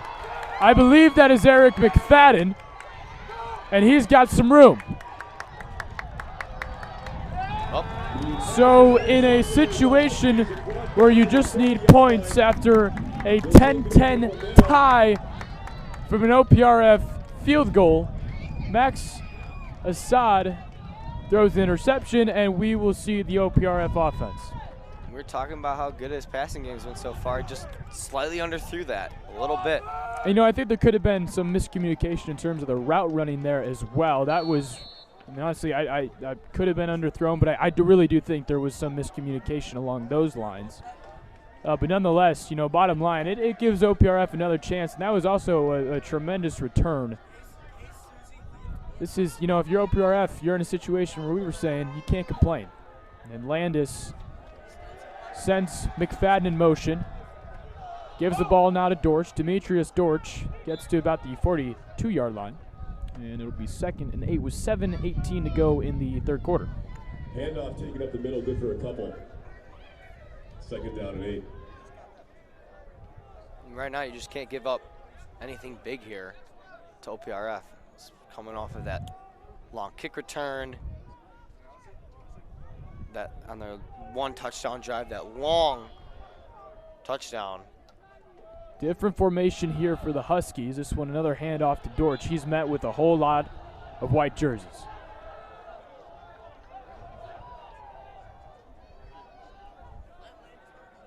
You know, it'll be interesting to see what happens here in terms of the OPRF offense, only because that McFadden touchdown, the one touchdown that OPRF has had, was kind of, you know, hit or miss. You know, that could have been lightning in a bottle, and we'll see if they can kind of maintain that energy, but as of late have been unable to. As Landis with Dortch to his left, steps back, now fires, completed. That was Locke on the reception. It will be an OPRF first down. Hayden Ranieren on the coverage. So Locke, obviously target number 1 with a guy like Hayden Ranieren on him. How do you stop with that size? How can you stop him? You gotta match him. You gotta take a player, match him with his own size, match him with his speed, and you gotta prepare for him. And there have been certain times we've seen Hendren, the safety, kind of hanging over Ranier as Locke and McFadden obviously also a threat, but Locke seems to be that main guy for OPRF in terms of their number 1 receiver. Sends McFadden in motion. The sweep to McFadden. Has some daylight, cuts it back. Going forward, it takes a couple Dukes to take him down. And up to the 41-yard line now. McFadden showing off the wheels again on that sweep. He was the one with that long touchdown run earlier. Pretty clear that he's the quickest player on the team. Kind of like their little secret weapon. To be honest with you, I think he might be the fastest player on the field. Yeah, fastest player on the field. He's pretty fast. 2nd and 6 coming up from the 42-yard line of the Dukes. It's a 41. I know this is 42 up there. It's from the 41. Landis sends McFadden in motion again, but gives it. The running back will be a first down. I believe that was Kelby Gray. It was Kelby Gray on the carry. It'll be 1st and 10 for the Huskies. So, you know, it kind of looks like the Dukes offense has, for the past few weeks, very run-heavy and very run-reliant. Awaiting the call is Landis. 4:45 to go in the third quarter. It's been a pretty quick-moving game here, Dane. I mean, I wouldn't say it's not even like a very run-heavy game. No. There just haven't been many incompletions. Yeah, agreed. The passing game from both sides has been very efficient. So with just under 4:30 now in the third quarter, Landis takes the snap. Now looking, takes a shot, has a man. The tight end unable to bring it in. The coverage there from Gavin Hendren. You know, we've seen a lot of that going back and forth with a guy like Zach Borman as well as Brandon Walker. Dominic Carrillo. We haven't seen much of him. Haven't seen him in the middle at nose tackle tonight. Where he's been. Obviously, his brother Antonio, who plays at Elmer's College, was a linebacker last year, but Carrillo has been, the younger Carrillo, Dominic, has been lining up at nose tackle. Not to be seen tonight, but Gray up across. Ball came out. A ball came out, and we'll see if the Dukes wind up with it.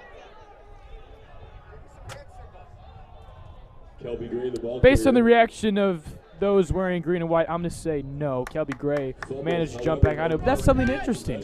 You know, Dominic Carrillo was someone who's such a, we talk about spark plug in basketball, a real energy boost. He is that guy. Yeah, and so far tonight they've had, I believe that's Walker. From the 33. Well, on the ends, you got Snyder and Korzynowski, the two juniors. It is hard because I think Walker's 64 and Zach Borman is 54. So that's the problem that we have. It is. I'm not gonna lie. I don't know if it's the feel. I don't know if it's the colors. Things are getting a little blurry. Yeah, and I got my glasses on too. I've been having trouble seeing the numbers of the OPRF side. Landis takes the snap. That one just out of the hands of Hayden Rainier. That was. That was a little scary. That's one of those ones that you want. Well, it's a good stop though. 4th down. They're gonna bring out the. They're gonna bring out the punt team. Punt team is on. Punt team is on. Their So own 34-yard line. Malaga back to receive. I mean, you're trying to. If this kid could, I don't know this punter from a hole in the wall. If he can pin it within the 15. Yeah, well, right. Even the 15 is pretty huge. This is one of those spots where you make that decision, it better pay off. The kick is up and away, and we are going to wow. Inside the 5. That's special teams. Special teams is a pretty important part of this ball game. So starting now within the 5 will be the Dukes. Excellent play call. OPRF, know your punter, know your skills, know what you can do in a situation like that. They pull it off. Spotted at the 3. So 3:20 to go in the 3rd quarter. Dane, this is a tough situation, but we saw it. They were back within the 10, and they went to the pass game. Obviously, or you need a few yards to get yourself comfortable within that pocket and out of the end zone. So we can expect the ball to be going to Patrick Kastner as 2 wide receivers on either side. Assad looks. He will go to the air, firing. That pass low and incomplete. Intended on the far side for Sammy Ayash. You said expect the ball to go to Kastner. I was thinking the same thing. You're on the 3-yard line. It's a very tough play call. That doesn't, the fact that they didn't complete the pass, that really sets you up with bad field position on a 2nd and 10. That's one of those tough positions. Is Cal Harris, the junior, in some action here tonight? But it's a tough situation. Obviously now you got Ayash, Malaga at the bottom, Harris and Berman up top. With Kastner to his right, Assad takes the snap, looking and surveying, fires. This one nearly picked off. That was Eric McFadden on the coverage intended for Luke Malaga. That's where it gets scary. Now you got 3rd and 10. This is a tough situation. McFadden all over the field. Right now 3rd and 10. Right now you really have to pass. You're on your own 3-yard line. Yeah, and I don't know about, going, obviously they're going to, but I don't know about going pass. That's a tough situation. I mean, especially when you have a guy like Patrick Kastner who's a workhorse. Now you're giving this stadium and this team a little bit of life. Assad awaits the call from Fitzgerald. There's really no reason not to run the ball on 1st and 10. I guess you can't go back in time. Assad takes the snap. In the gun, looking and firing. This one caught! And home in! Sammy Ayash, 1st down for the Dukes. Oh my gosh. Sammy Ayash turning triple coverage, coming up, getting that ball out of nowhere. The ball was a little underthrown. The ball is spinning a little funny. Sammy Ayash in those big moments has come up better than just about anyone on the field tonight. That was going up and making a play, and now you give your offense a lot of breathing room at their own 34-yard line. With 2:47 to go in the 3rd quarter, we'll see where we go from here. Handoff to Kastner on 1st and 10. Well, there's looking, and oh my. Well, hello. Very expected run. Tackled by Jake Birmingham. Taken down behind the line of scrimmage. Birmingham, he's been very aggressive all night. He was the player that knocked over Hansman earlier in the game on that. Yeah, that was that extra point twice. That was a hit. Yeah. 2:20 to go in the 3rd quarter. And you don't really see player the size of Kastner, listed at 200. Go down 5'10", like that. 200. Yeah. Go down like that, right. Kastner to the right of Assad. Another hand here to Kastner. He cuts right up the middle and has some daylight. Up near to about the 44, 45-yard line. It'll be a first down for the Dukes. So they're obviously kind of, it is interesting because on 1st and 10 from the 34-yard line, they're going to go run. 2nd and 9, they're going to go run. But interesting not to do it in the red zone, or inside their own 5. Right. But like we said, Sammy Ayash has had himself quite a ball game tonight. Had that catch on the far side in the first half, and obviously the touchdown to open up the game. So, that pass game for the defense, for the Dukes, is obviously very prevalent again. Looking, Assad fires. Ayash on the screen. He's going to find something out of nothing up across the 36-yard line. And now 1st and 10 again for the Dukes. First down in terms of offense has been a very easy thing for the Dukes to come by tonight. Yeah, we keep talking about it. Ayash. I feel like every time we mention his name, he's picking up 10 yards or so. Yeah. It's an injured player. It's funny because obviously you mentioned Luke Malaga is setting the single-game reception record. Right. You'd think last he'd come week out was 16. And tonight, the variety in terms of this offensive wide receiver corps, is being shown off. And we haven't seen that in past weeks. We obviously talk about guys like Boysen and Kastner. But it's refreshing and rejuvenating and fun to see this wide receiver corps and Assad get rolling and carrying the energy over from last week. And with just under 1.5 to go, we have an injury on the field. Tie ball game 10-10, and we'll be right back to Oak Park after this.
So obviously all the best wishes, because we have just been notified that Dominic Carrillo is out with a concussion. So that clears up our question about earlier who's lining up at nose tackle.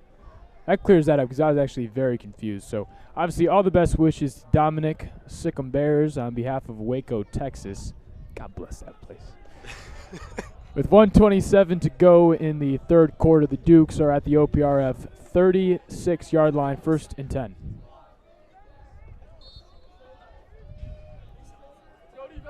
Assad takes the snap, goes to the air, fires, has Ayash at the screen again. Going forward, I believe the football came out. It did. It flung forward, and I believe it will be given to OPRF. It will. It is a Duke turnover committed by Sammy Ayash. Oh, Ayash with what it seems like at least his 10th reception of the game. Yeah. It's got to be at least his 10th reception of the game. Fumbles the ball. That's huge. Momentum killer again on offense. It's a constant. You get downfield, you make a mistake. Back and forth we go. These stands have a little bit of life. This stadium has a little bit of life. With 1:18 left to go in the third quarter, Sammy Ayash on that screen pass has been pretty successful in the ball game up to this point. But that there, that's something that that's just ball security. That's what it comes down to. Yeah. Well, I guess we'll see another showing of the York Duke defense. Hopefully they can come over the stop. 1st and 10 from their own 29. Landis and the Huskies go to work. Taking the snap, surveying. Landis looks around, gives to Dortch. Dortch out of the backfield. Sheds a tackle, sheds another tackle. Dortch has some daylight. Dortch up to the 45-yard line. And if there is one guy who's keeping this team in the ball game, it's Demetrius Dortch. 1 2:06 left to go in the third quarter. Demetrius Dorch is putting this team on his back, shedding what felt like the entire team there, and up to the 44-yard line now. 1st and 10 of the Dukes is where the Huskies will set up shop. Another huge momentum killer for the York defense. Can't catch a break. You cannot let those big plays happen, especially on a little screen pass like that. Taking the snap now, Landis. Hand off to Dorch on the right side. He's got something up across the 40. 2nd down coming up. 40 seconds left to go in the third quarter. Dorch injured on the play. Kelby Gray will come out.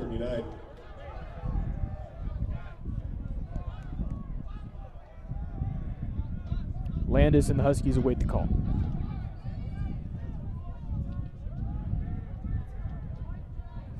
You hope Dorch is all right on the sideline as he comes off limping. Appears a right leg injury. Landis, hand off to Gray. Gray from the 40, up across. Could have a 1st down depending on the spot. Nonetheless, that will take us to the end of the third quarter. We will let you know the spot. I think it will be 3rd and inches. It will be. So at the end of the third quarter, the score still 10-10. A defensive clinic being put on by both teams. We'll be right back to Oak Park, Illinois after this. Tied 10-10 with 12 minutes to go.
So a fresh 12 minutes in the final 12 minutes, that is. The fourth quarter coming to you from OPRF in a 10-10 ball game. Handoff, Kelby Gray. He has the 1st down.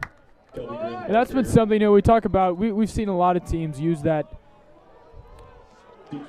We've seen that kind of 2 running back headed beast through a lot of teams, but hasn't been much of an effect for OPRF here tonight, because Demetrius Dorch is just like we mentioned, putting some people on his back. Right, and specifically in situations where they need to pick up a 1st down on 3rd down, 2nd and long, picks up big runs. Landis fires as the tight end. Reagan. Pass is complete to Frankie Brzezinski. Brzezinski on the reception. 2nd and 2 on the Duke 32-yard line. A minute into this fourth quarter. They have kind of shied away. All cylinders have been clicking for OPRF offensively. Landis, to his credit, has really taken control of the passing game.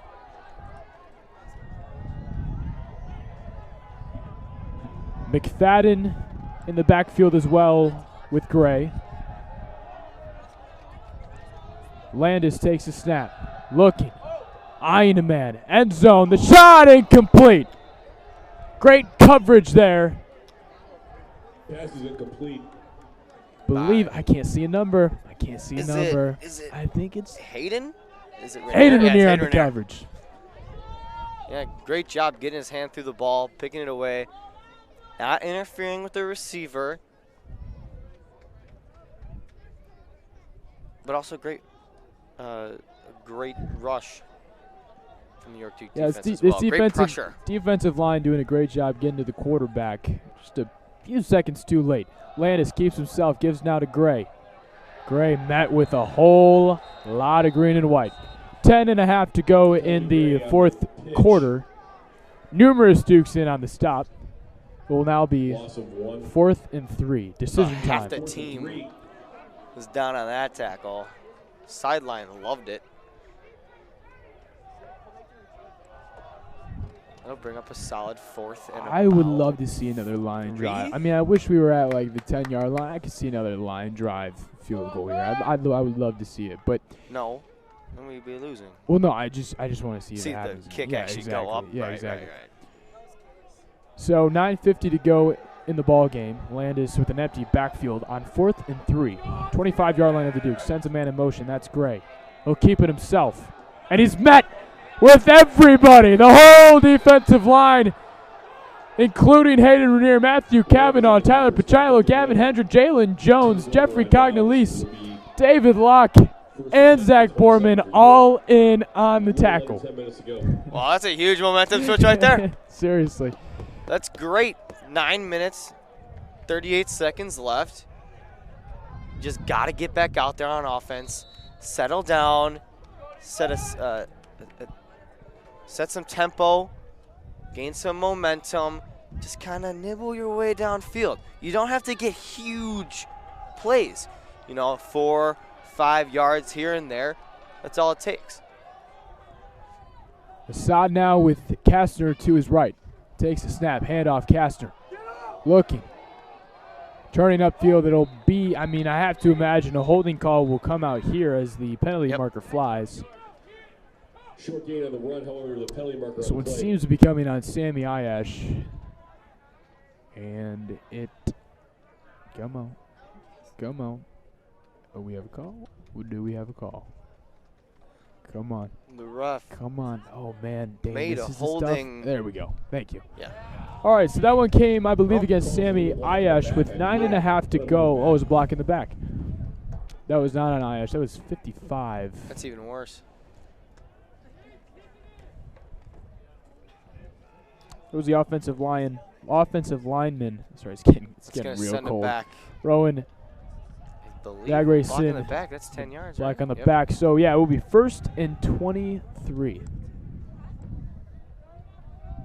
All right, we talked about 1st and 10 in this situation. Is a little bit different. 1st and 10 and this far back is a little bit different in terms of running the ball. 1st and 23, you have to go to the air in terms of to try You got to go get to that the air. yardage back. Yeah, right. Assad looking. Pocket Wide collapsing. open, He Malaga. got it out. I think there might have been a throwing motion in there. He was marked down, so we marked down about the 3 or 4 yard line. That's no need. We don't need a boo. He was, Dane, from our vantage point, he was clearly down. He was in a throwing motion. That's not a fumble. Looking for the fumble. No way. No chance. 8:30 now left. However, it was 2nd and 33. Oh my We gosh. have a long way to go. Long way to go. You got to get back to the 27-yard line. I don't think that's worthy of a boo. I'll be Oh, no, honest. wait. No, that's a 27. Oh, my gosh. 37. There you I go. was looking at the wrong. I was like, the math wasn't clicking right in my head, but I was looking at the hash. I'm like, wait, what? No. So coming up on 8 37. minutes left in the ball game, a 10-10 affair. It's been that for quite a while now. Both defenses really showing off for both sides. As Assad from his own end zone hands to Kastner up forward across the 5-yard line and to about the 7 or 8. So you get some of that. It's just going to be Little third bit back. and about a country mile. Well, the problem is you got to pick up the yards, 30. 3rd and 30. Right, but how much time do you have in the pocket to throw the ball that far? You almost have to go like a 15-yard throw, 20. Like, you're not going to have enough time to make that throw.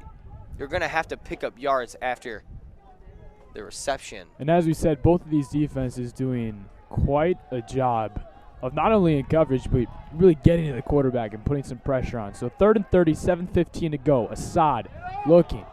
Fires just to assuming to get some yardage back. That one intended for Ayash, but out of reach. So the punt team will come pass is on. incomplete. Brings up 4th and a mile.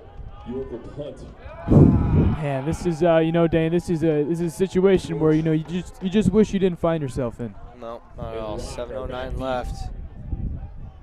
Shiloh really needs to boot one here. Wind at his back, important to note. 7:09 left to go in the ball game. 4th and 30. Shiloh from inside his own end zone. Pat McAfee.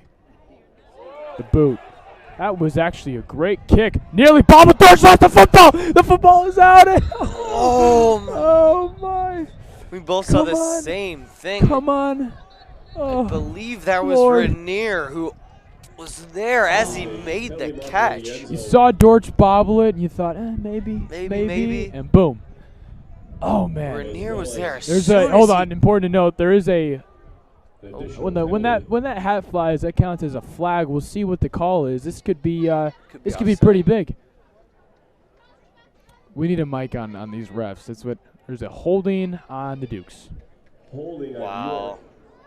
Oh, and we're going to have a roughing the passer. Wait, he just pointed roughing the passer. Again, hold on. You guys have to. He just pointed roughing the passer on York. Is that going to offset? Cut. Oh, that's really rough. Yep. All right, let's do it again. Let's do it again. And we will replay 4th down. That was actually a great boot from was a good punt. from Shiloh, getting it all the way saying. back to about the 45-yard line. It's both penalties offset, so we will do it again.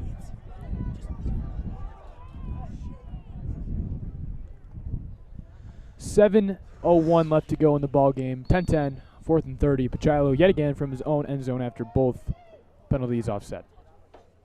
Low snap.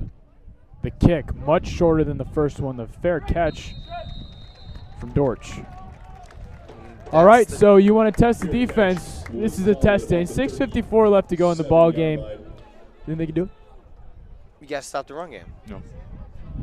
Quarterback, we know he can run. Then they get that dual running back there as well. You just got to stop the run game. They've been doing it all night. It's a very defensive game. Just got to keep it up. And in terms of that Eric McFadden touchdown, I mean, that looked like a little bit of miscommunication between the linebacker unit as well as the secondary. So, really hard to, kind of blame, one side over the other. Right. This is just a situation where, you got them at their 37. Hey, you're a sack away from kind of taking the momentum out of their hands. We got a flag. And in terms of total yards, we can do a false start as well. That counts. Nice. Well, that helps. Yeah. I'm saying in terms of total yards, York's got to be killing them. We don't have the official numbers. Yeah. But if we were to go look, they got to be up by at least 100. Yeah. It was really one play that allowed this OPRF team to take advantage and tie this game up. Agreed. And you got to put the pressure on Landis, because that is a quarterback who's really not been tested too much tonight, as McFadden, the fastest man on the field, just always able to turn something out of nothing, and he'll be stopped. Ryan McFadden, the ball carrier. Still a little bit to go. Good for a gain of 6. Ryan McFadden gains 6 on the play. McFadden, he runs the ball with authority, too. For a little guy, quick guy, he's not afraid to get hit.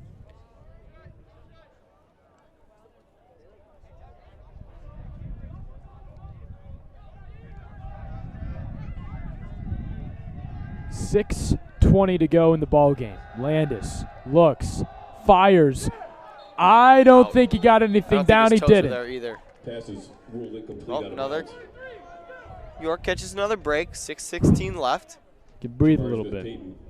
Right. Peyton in on the reception, winds up out of bounds. So 3rd and 9 coming up from the 36. This will bring up OPRF's probably one of the most important plays. To this point, I'd say this far. is just about the most important play. They have to convert if they want a shot at winning this ball game. Well, not a shot, but you know what I'm saying. Sends McFadden in motion again. Keeps it himself. Landis straight up the middle. I don't think I could be wrong. I think he was about a few yards short, but he was clearly a few yards short, but I think hold on. It was there we go. Okay. Yeah. 4th and 2. From the 20 4th and 2, but if you're OPRF, I'm still thinking positive. because now you go for it on 4th and 2. And you have a way better shot at converting here than on 3rd and 9. 5:40 left in the ball game. And the man to keep an eye on is Eric Locke at the top of your screen, all alone with Jalen Jones, as well as Demetrius Dortch. They bump into each other, Dortch and Landis. I tell you what, there was a lot of, oh man, for something like that to happen and then still getting the first down. That's when we talk about counting your lucky stars. That's yeah, the line. For a Husky first down. They'll open that hole. It was still there even after he almost got knocked down. He very well could have got knocked on his butt and turned the ball over. He broke a few tackles, and one of them was a tackle that was attempted to be put on by his own teammates. So Kelby Gray now in at running back. It is Peyton and McFadden, the wide receivers, at the bottom of your screen, and Eric Locke all alone up top. 1st and 10 from the 26-yard line of the Dukes. 4:50 left to go in the 4th quarter. Landis sends McFadden in motion. McFadden keeps it, looking, cutting, back, but nothing. Great tackle there by Gavin Hendren. Really coming out of nowhere, coming out of that secondary and bringing a guy like McFadden down. Hendren does come out of nowhere. I feel like every time he makes a tackle, you're, whoa, where'd he come from? But McFadden, on the other hand, secret weapon. It's kind of like key to this he kind of offense. has a Terry McLaurin kind of right, like play style. He's that fast, kind of quicker wide receiver, kind of a Randall Cobb type. Like you get him in there, he's kind of your Swiss Army knife. They've done this just about every time. McFadden, the handoff again, and you just run him in motion, kind of like that screen. Whether you give it to him or not, it throws off the defense because they don't. One, you don't know if he's going to give it to him or not, and two, it throws off who you're covering, who's your man. Am I going to drop back in coverage? Am I going to go after the ball carrier? What am I going to do? 3rd and 3 with 3:45 to go in the 4th quarter. Dane, if there is any time for the York defense, we talk about in past weeks asking a lot of them. Tonight, the offense has carried their weight as well. It's just this OPRF team has been impressive defensively, but this is a big moment. The handoff here to Gray. I believe he got there. So just under 3.5 to go. OPRF has another first down. We will move the chains. The first down. Yeah, that's another huge pickup of a first down with 3:24 left. About the 15-yard line. 1st and 10, ball on the Dukes 15. Not much enthusiasm on the York side of the field. This is what it's about here, though, Dane. You got to have a defensive stand. Looking, sending McFadden in motion yet again. Now handoff to Gray, and he will be taken down and met right at the line by a whole lot of green and white. And Dane, we saw it in the first half. It's not a kicking team that you can can hold your hat on. Kind of like last week, Willowbrook, that kicker, he missed 2. One the game winner, one earlier in the game. I believe it was around the 2nd quarter. And it's funny because in this situation, he barely, squeezed that first field goal in there, and you put the pressure of a game winner on him. Right. Hopefully it doesn't get to that point. But with 2:25 to go, 2nd and 10. Landis with Gray to his left. Takes the snap. Keeps it himself. Going forward. Cuts back. And up inside the 10-yard line. Rumbling. Inside the 10, York calls a timeout. York will take a timeout. With 2:08 left. Well, Dane, this is, like we mentioned, this is crunch time, but this is a team where, going back to the kicking team, you just have to have a play where you get them down, 5 yards behind the line of scrimmage, and that could ultimately take them out of field goal range. Right, you can't let them pick up anything here. 4th and 3, I believe.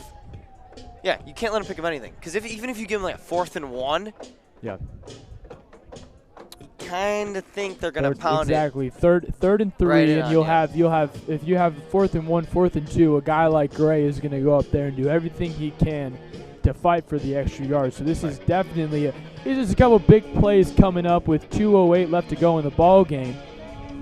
And one more first down. You're kind of left standing around because they're just going to run the ball on you until they can run the clock down and kick a field goal. So very similar to last year's matchup with OPRF. It's right down to the wire.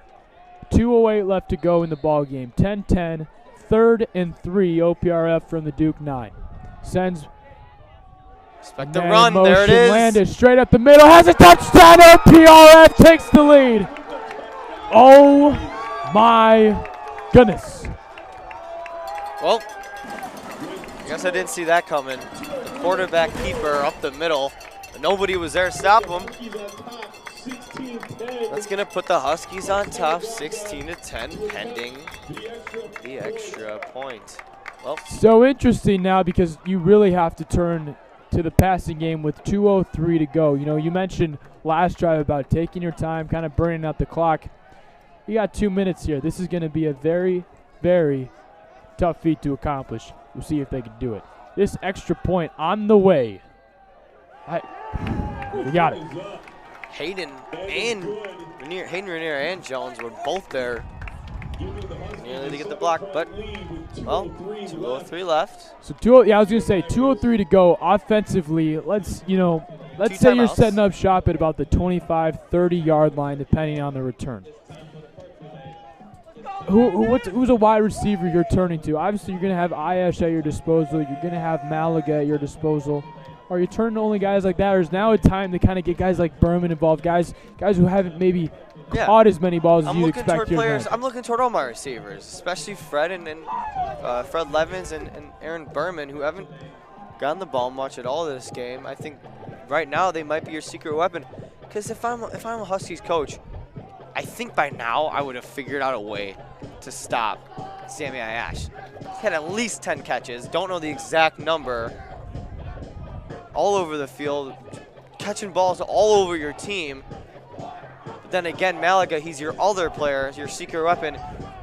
He's the guy that's going to pick up yards after he catches it. You know, credit to OPRF taking a lot of time off the board and now making it very uncomfortable for the Dukes as they trail 17-10 with 2:03 left to go in the ball game.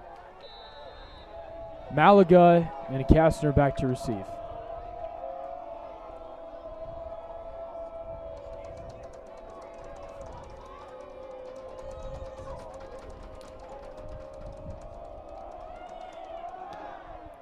And certainly the OPRF side of things very lively in the stands.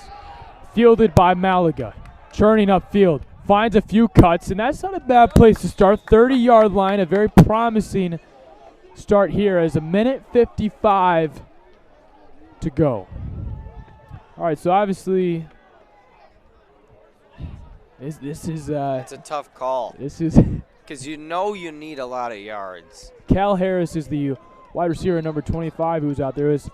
Saw a lot of playing time earlier in the year, a lot of plays I should say earlier in the year. Kind of eased off a little bit, but certainly in the second half here tonight has seen a whole lot of the field. We'll see how he plays a role in the rest of time going forward. The play is whistled dead. It'll be a timeout taken by OPRF. I think there was some miscommunication. I believe there was only about 10. Yeah, there were only 10 guys on the field. They had a player who kind of tried to run on the field very late. That's kind of a costly use of a timeout. This is, this is as much as you don't like to be in this situation. The 1:55 with backup on the board. This is a fun game to be a part of. Yeah. But I have to ask you. All right, so now we're sitting here at 1-2. You win this game, you go. I'm sorry, yeah, 1-2. Wait. No, hold on. 2-2. Thank you. 2-2. You're sitting here at 2-2. You win this game, you go to 3-2. You lose this game, you go to 2-3. Right. Next week, there's a mix-up in terms of who your opponent is. If you lose this ball game and you lose the next ball game, is it a possibility that, in terms of the head coach position, do you start maybe exploring other options? I think it's safe to say, maybe a will say. Assad looking, firing, hauled in by Ayash somehow. But that is an interesting conversation to be had. Important there is that Ayash getting out of bounds. 2nd and 6 coming up from their own 31-yard line. the score is. 1:50 to go. Assad looking.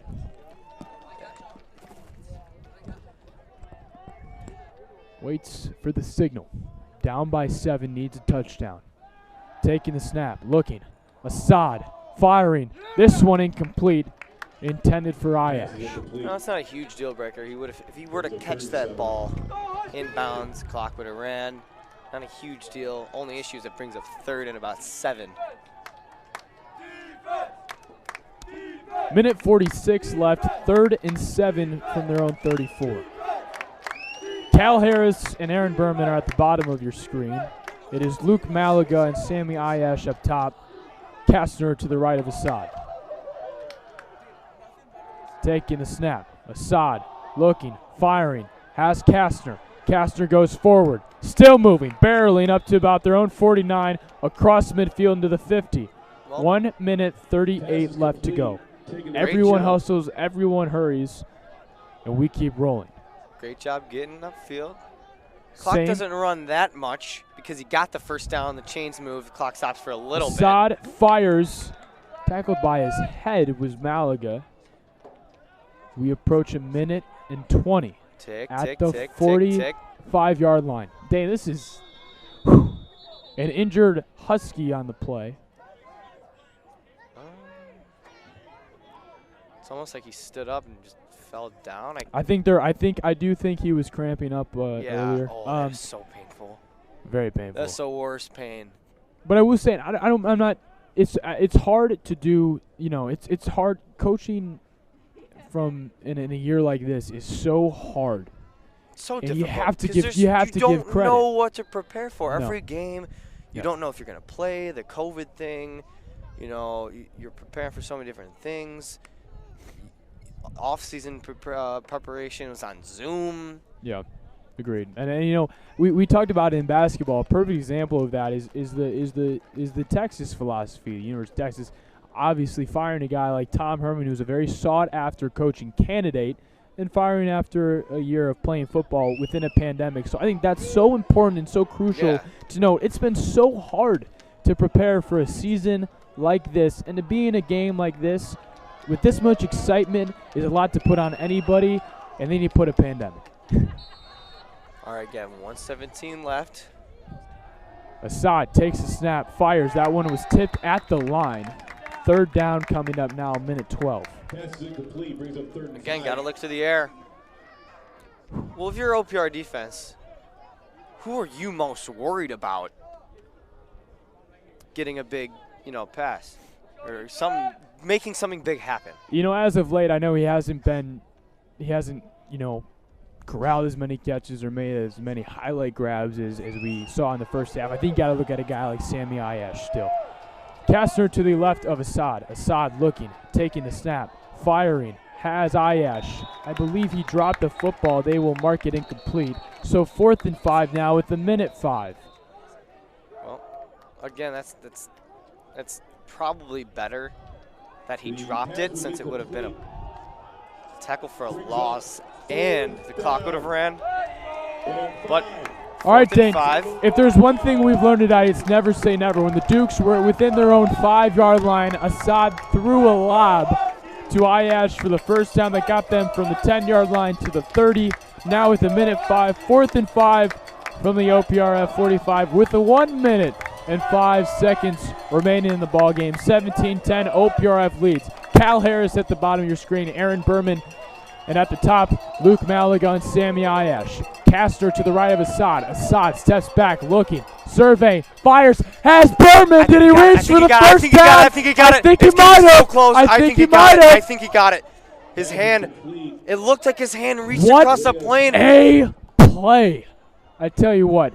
They gave it to him. Let's go. Dukes. Aaron Berman, the extra effort. He was falling and reached right across. A beautiful, beautiful first down. But now the clock, again a factor. Dane, that might have been, I tell you what. 40, 54, 53, 52, big 2 play timeouts from the remaining. senior. 50 seconds to go. Assad steps back, firing, has Ayash on the sideline, going, churning forward. he's got to get somewhere out of bounds. He does. 39 seconds to go. All right. All right. 39 seconds. I can't get any more exciting. I can't do this. I already had a anymore. heart attack last week. I'm trying to keep my emotions down. 29-yard line of OPRF. 39 seconds to go. The Dukes have turned a lot.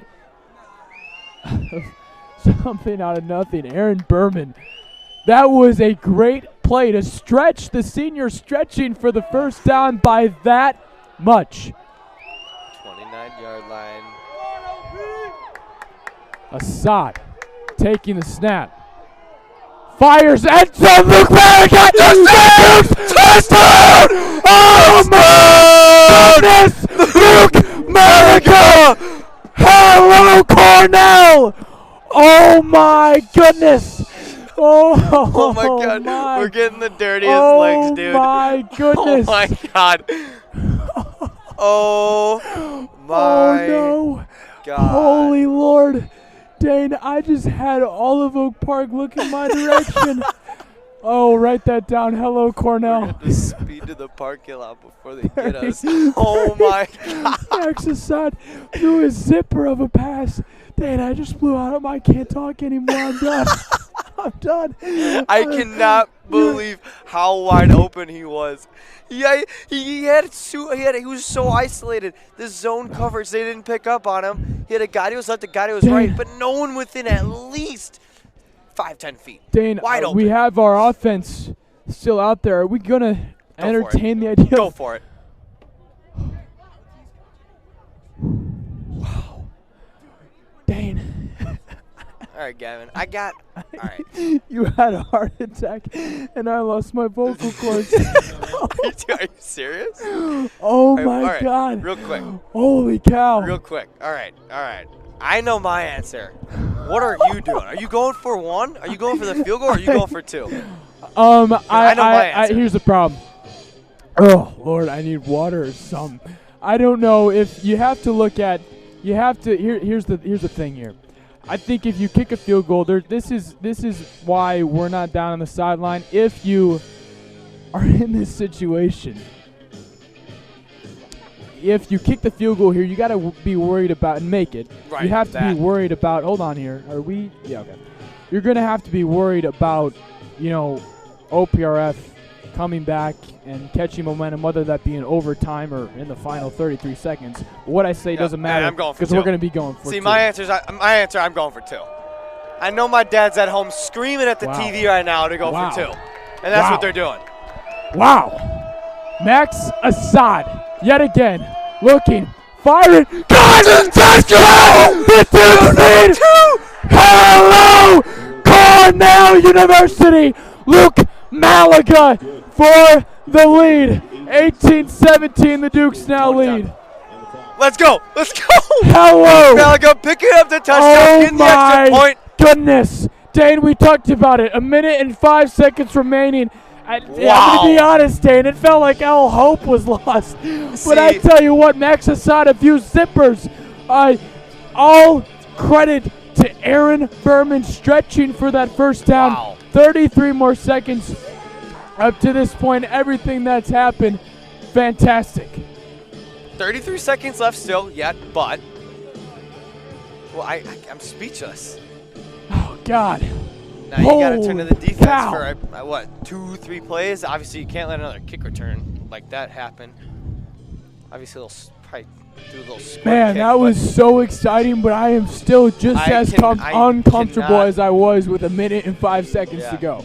Holy cow. Last week, we saw a close, tight game just like this that ended in a missed kick.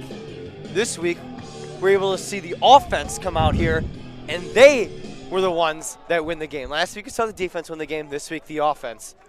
Well, 33 seconds left. Can't speak too soon, obviously, but. Man, Dane, we definitely blew out some speakers with a touchdown call. Holy cow. You.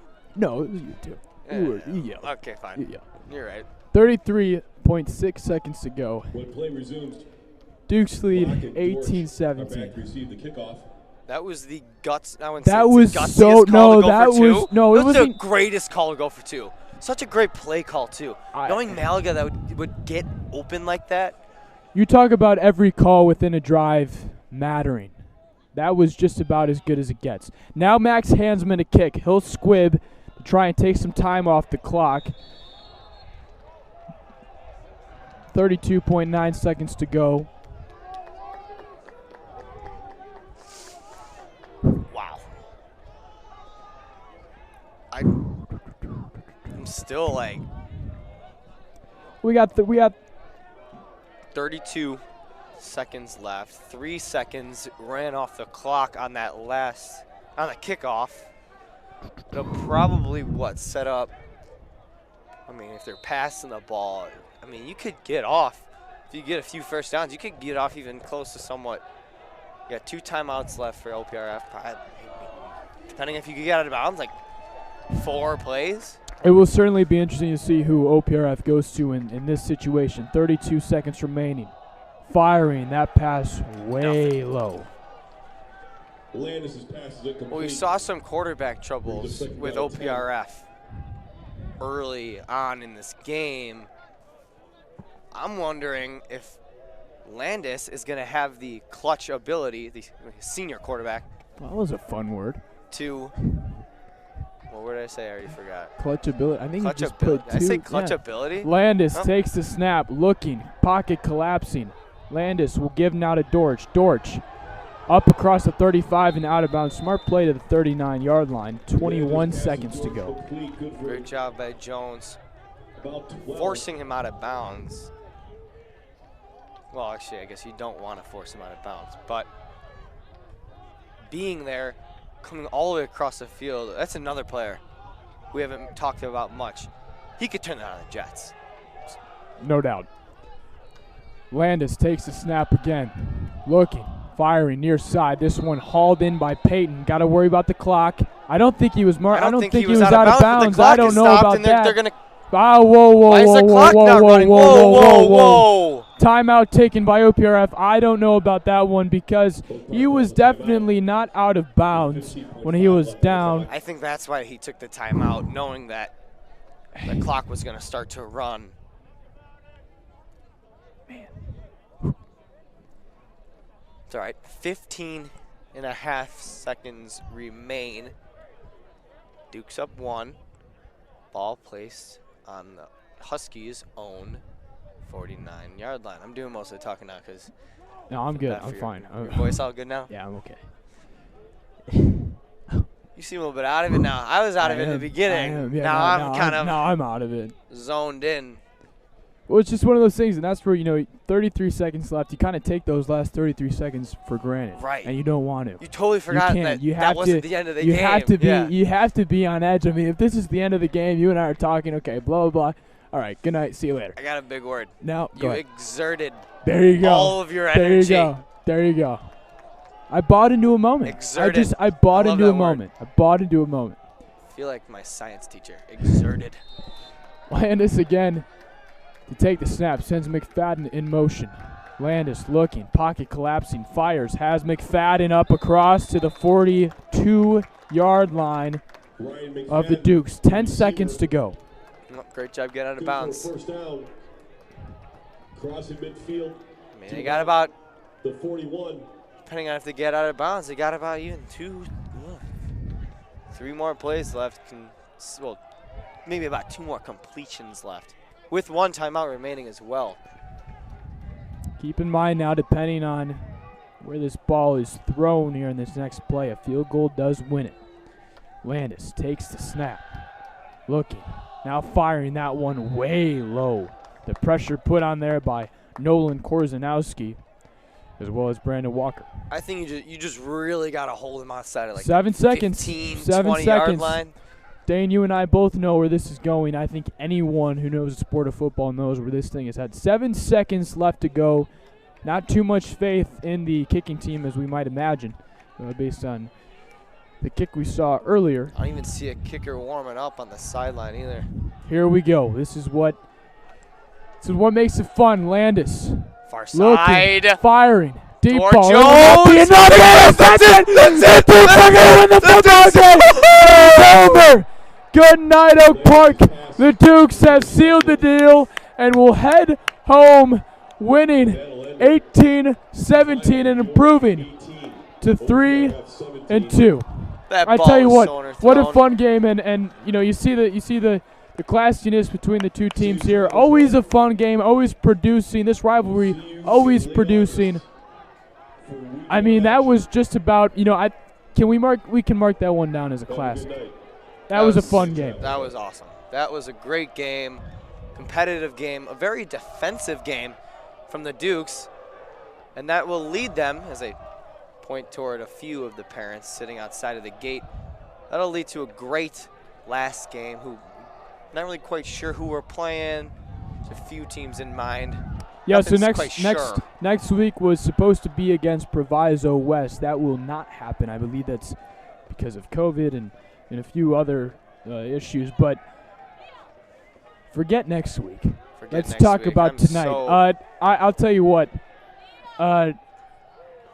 This passing game has shown what it's capable of. Yeah, for sure. The last 2 weeks, Assad again and again and again showing off that he can sling the ball. And Ayash, man, what about Sammy Ayash? Earlier in the game, the first 3 quarters, it seemed like he was catching every ball. Fourth quarter comes around, Malaga scores a touchdown, and of course converts on that 2-point conversion. But what about Berman? Berman had 1 catch, I believe, tonight. And we said, and it was probably the most important play of the game. And we said, I said to you, are you turning to guys like Ayash and Malaga? Or are you looking at guys maybe like Cal Harris and Aaron Berman? You mentioned nailed it right on the Aaron Berman. Wait, nailed it right reaching on the nail. head. It's nailing oh my it. Yeah, gosh, you're good. I'm so bad with these. And he reached forward and like you said, possibly the most important play of the game. So with that being said, the Dukes improve to 3-2, an 18-17 win over conference rival Oak Park River Forest, and they will certainly be celebrating this one all the way home. So with that being said, for Dane Emmerich, I am Gavin Hughes. Everyone here at YSN, we thank you for spending your Friday night with us. The Dukes win 18-17 over Park-R.F. We will see you next week. Shout out to my parents.